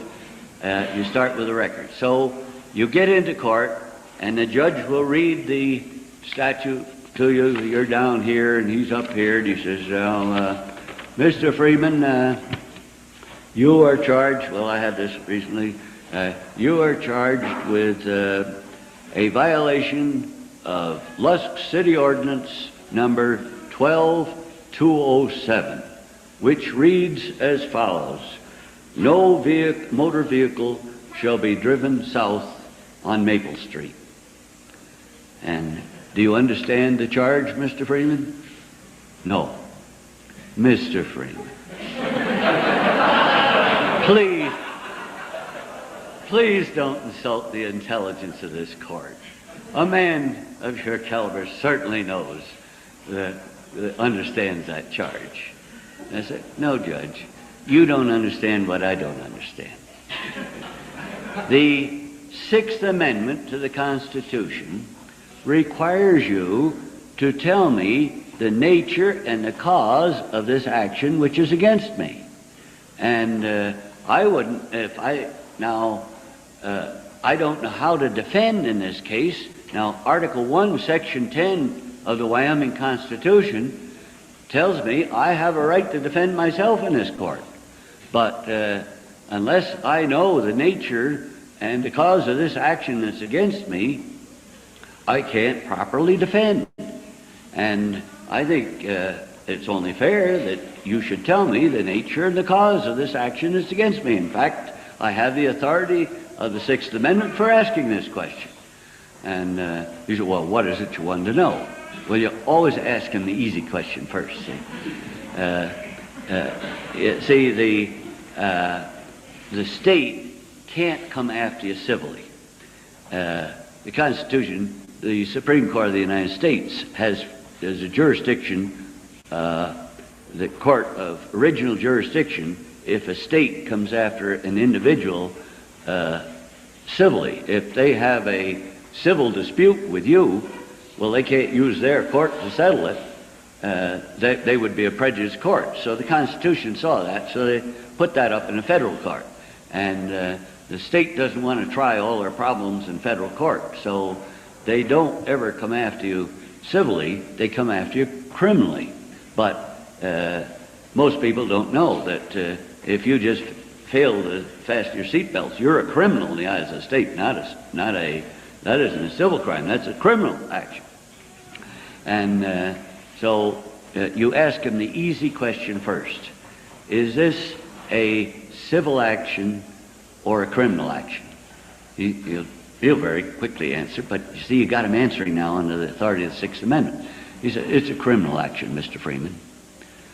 Oh, well, thank you very much. Let the record of this court show that this particular action against Howard Freeman is a criminal action. Now, Judge, there are two criminal actions authorized in the Constitution of the United States. One is a criminal action under a common law jurisdiction, and the other is a condition of contract under the criminal aspects of an admiralty jurisdiction. Now, would you tell me, Your Honor, which jurisdiction is this court operating under? A common law jurisdiction or an admiralty jurisdiction? Now, there are four answers. Well, just last night I heard of 4.5 answers. There's still another one. But anyway, there's four answers. I'll give you the four, and then I'll maybe get into the half one. The first thing, and this happened in my case, he says, oh, Mr. Freeman, he says, admiralty stops at the high water mark. Of course this is common law jurisdiction. I wish you'd get an attorney. And I said, fine. Well, let the record of this court show that this particular criminal action against Howard Freeman before this court is a criminal action under a common law jurisdiction. Now, that is set in concrete in the record of the case. And then you start in, well, the court, if he doesn't, now remember, I'll give you one little trick. If you fail to claim your rights, the court, the Supreme Court has declared this, every legalism will be presumed lawful unless timely and specifically challenged for its lawfulness. Now, you got to know the difference between legal and lawful. I'll try to give it to you very quick. Anything is legal. If I have a gun here, and it isn't a concealed weapon, and I just pointed at Dr. Pickett over here, and there's a policeman over here, but I just pointed at it, and I get up a little closer to him, and I say, give me your wallet. Well, he's looking down the barrel of that gun, everything, so he just digs in his pocket, he hands me the wallet. And so I put the gun away, and he walks that way, and I put his wallet away and walk this way. Policeman can't do a thing. What I did was perfectly legal. And what he did, he waived his right to challenge my legalism for its lawfulness. Now, all he needed to do was to turn to the policeman, and he'd say, did you see what that man did? He took my wallet at the point of a gun, and I'm complaining. Immediately, the officer comes over, and he grabs me by the collar, and he arrests me, bring me into court. And yeah, there's a law against taking a man's wallet at the point of a gun, so I go to jail, just what I deserve. But you see, if he hadn't claimed his right to that law, he waived his right. And this is the way they treat us all along. If we don't know our rights, anything the government does is legal.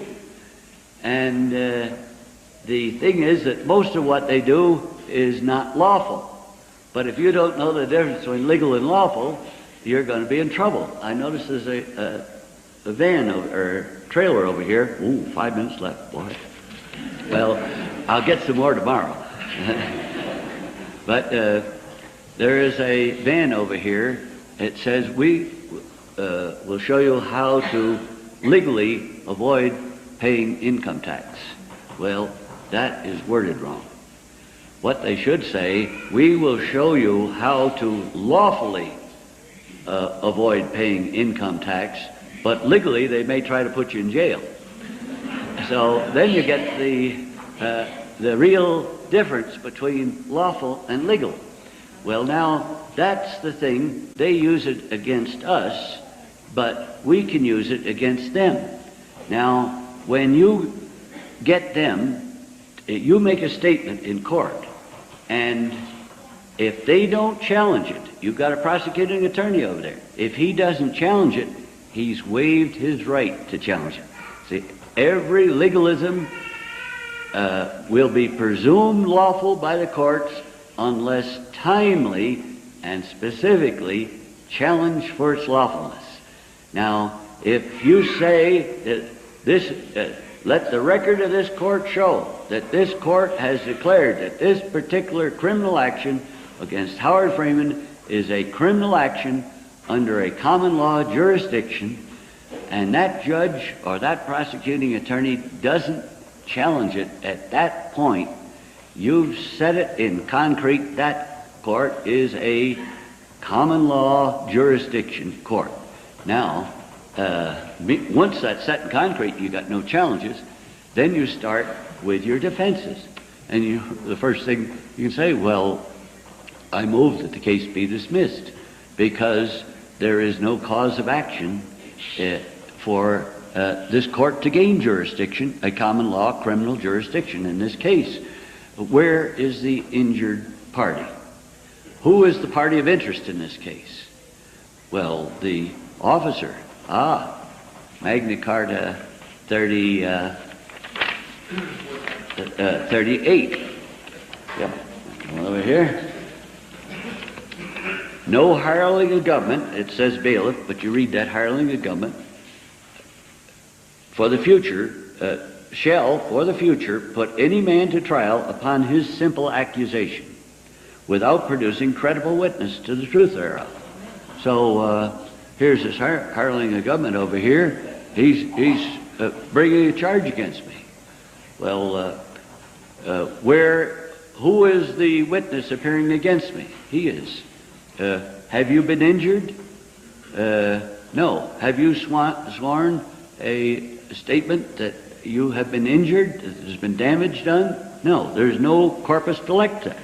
Well, right in the Wyoming Constitution, under our right to defend, here we have, it speaks here, it speaks of the right of the accused to defend. And it says, when the location of the offense cannot be established with certainty, venue may be placed in the county or district where the corpus delicti is found.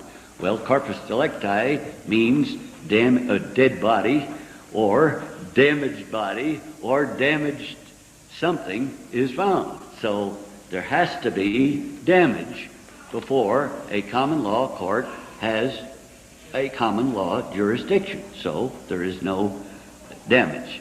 Well, I'm going to stop very quickly now, but that is the first step. You see, what you have done, you have established that the court has not jurisdiction, because there is no damaged party, and at law there must be. At law you're free to do anything you please, provided you do not infringe upon the life, liberty, or property of anyone else. Now, you've shown here that and it's right. Okay. Yeah, I should take a break, grab some food. Yeah, anybody got any questions about that law stuff that he was talking about? Let's see here. Oops, wrong button.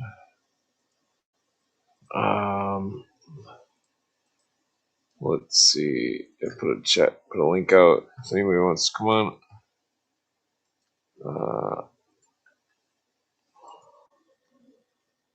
Let's see. Let's see. I can send some more links out on here too.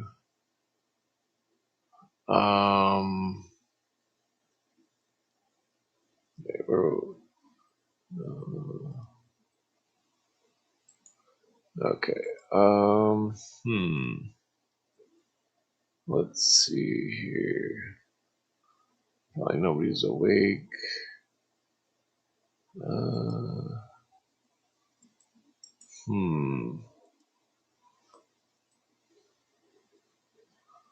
Okay, so well, hold on, I do have some here. Let's see if I can bring it up. Where was it? Okay, so doesn't make it any bigger.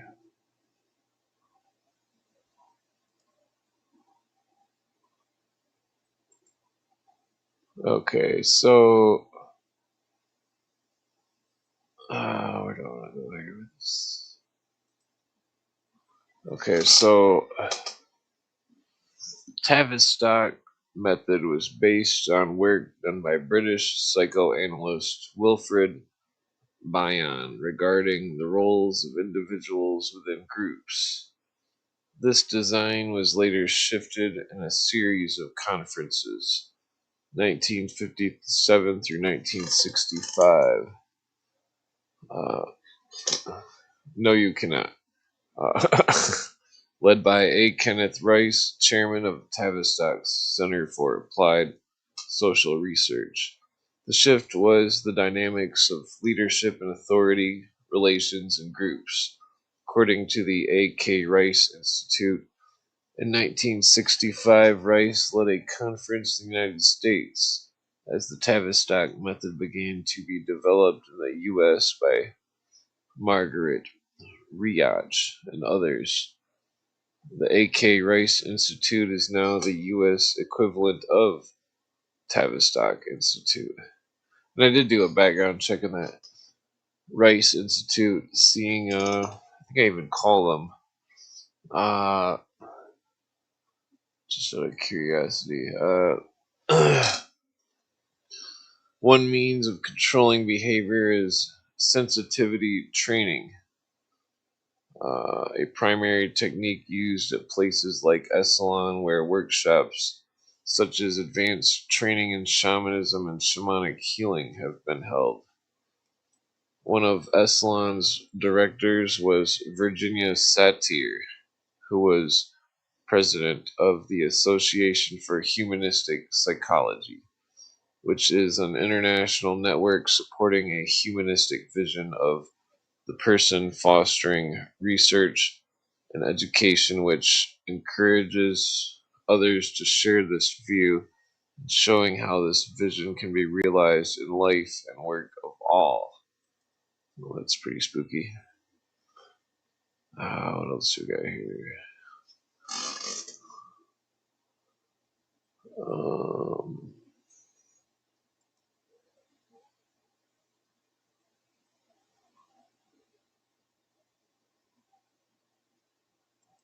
hmm. I thought it was interesting. Walter Mandel is an agent of influence of the Soviet secret intelligence services. I thought that was interesting. Walter Mandel, the conscious agent of Soviet influence, according to the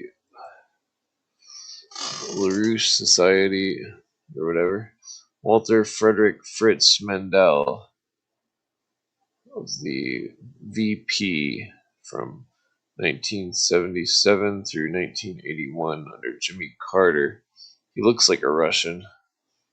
Uh, what else do we got here?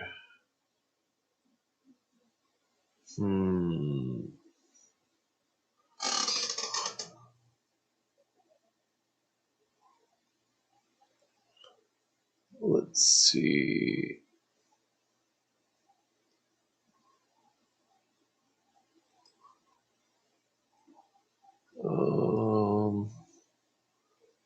What else do we got?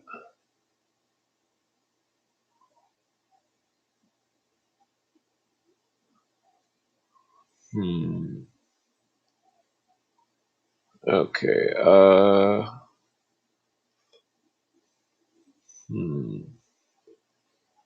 One second here.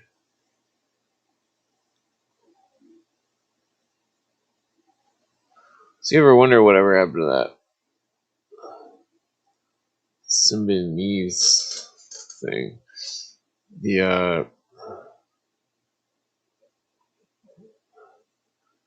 So I was trying to do a background on that DeFreeze character, Donald DeFreeze.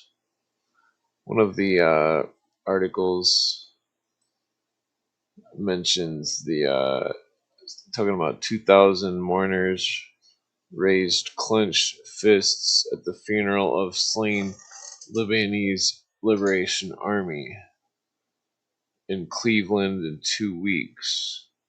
This is an old article, but what it's it. So people, the Symbionese Liberation Army was a communist thing. They were communists. They had a 9-headed snake as their symbol.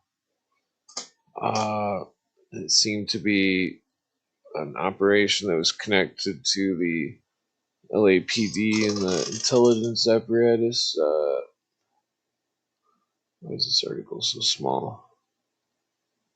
DeFreeze, General Field Marshal Cinque, appears to have been an undercover agent in the Black militant movement from 1967 to 1969, possibly up until whichever year here. Let's see if I can. Okay, here we go. 3 members of the SLA had at one time worked for the undercover police narcotics unit in Indiana. Whoa. Information revealed by investigators thus far has been mostly circumstantial, but there is also reason to believe that DeFreeze may have continued his undercover work inside the California prison system, not only for state law enforcement authorities, but also for a domestic Central Intelligence Agency operation. That his escape from prison in March 1973 was arranged by prison authorities. That police may have known about the SLA plans for the death of the Black Panther Party leader Huey Newton and kidnapping of Patricia Hearst. Information has even linked DeFreeze to an establishment political figure, California Attorney General Ethel J. Younger. The then U.S. District Attorney of Los Angeles, who set up the unit for which DeFreeze is alleged to have worked. The relations put the SLA in a new perspective, that the long war conducted by California and federal police authorities against radical groups in the state, a product of the undercover web spun by law enforcement authorities to destroy the Black Panthers. DeFreeze now appears to have been a deranged man with a penchant for arms and violence who was turned into an executioner and provocateur by the same agencies who got rid of Fred Hampton. Specifically, the information suggests that DeFreeze may have done illegal trades with Ron Karenga's heavily police infiltrated and compromised U.S. group for use against Black Panthers. The information also lends credence to the charge made by the Panthers and other radical groups that the SLA itself was originally the product of police conspiracy to attack, discredit.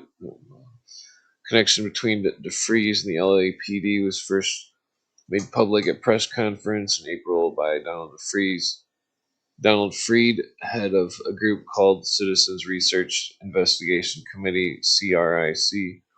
Joining CRC in the investigation have been Norman Mailer's Fifth Estate Group in Washington, D.C., Sherman Skolnick in Chicago, and Black Panthers Party.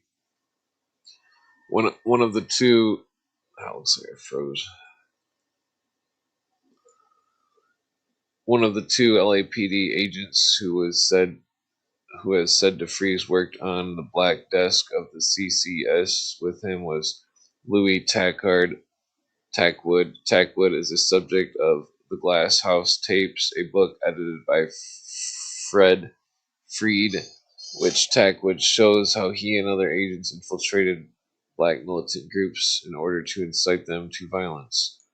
The other is an agent handler who also worked for the black desk at the CCS, a Lieutenant R. Farwell, who reportedly has admitted that DeFreeze worked for him.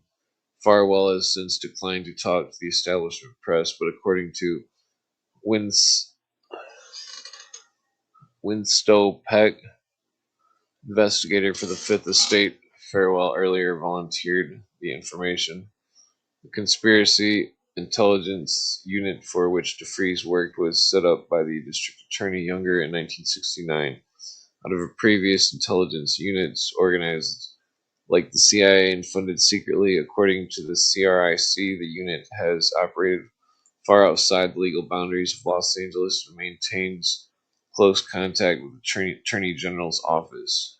Although it appears likely that Younger knows of DeFries' connection with the intelligence unit, at least since the Hearst kidnapping, he has recently denied that he or his office have ever any relationship with DeFries. During the trial,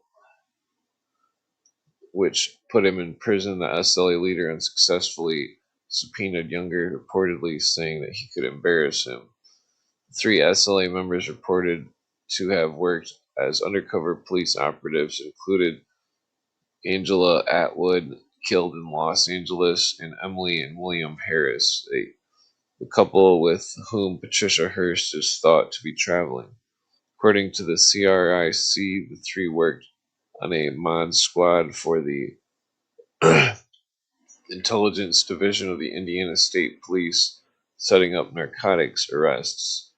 Circumstantial evidence for DeFries' LAPD connection stems from a record of continued arrests on serious charges, cooperation with the police, and lenient treatment.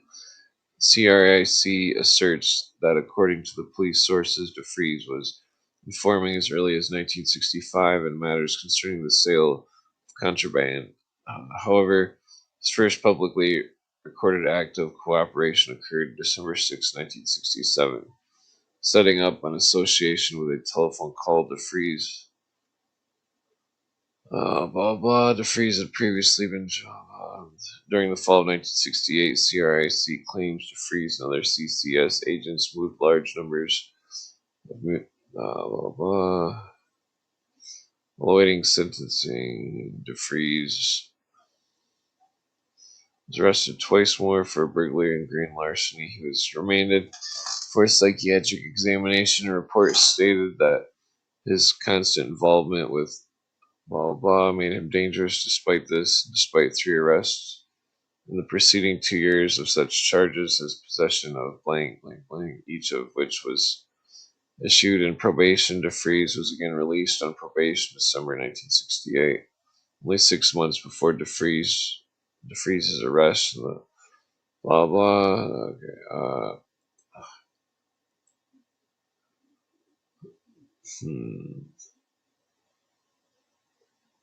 Okay. Okay, I'm not gonna read all that. Let's see here.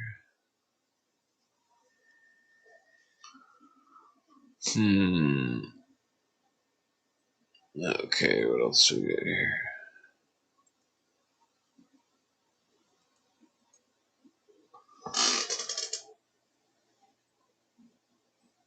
Okay, yeah, there's a whole bunch of, well, it's talking about $1 million. What is it saying? No, it's just going on. I speculate the Patty Hearst thing was all some kind of Baha'is thing.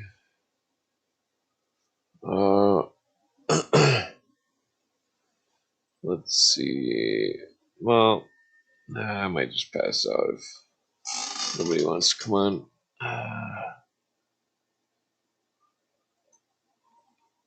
Let's see. Let's see.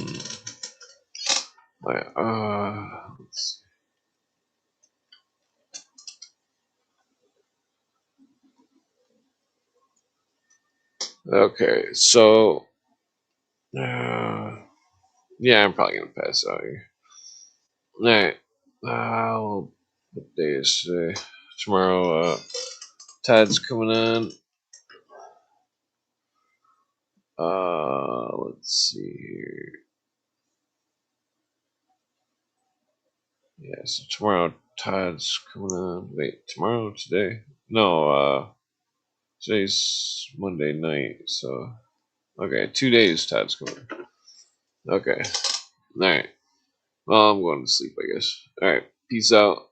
I'll try to do some research and get some better stuff going and stuff.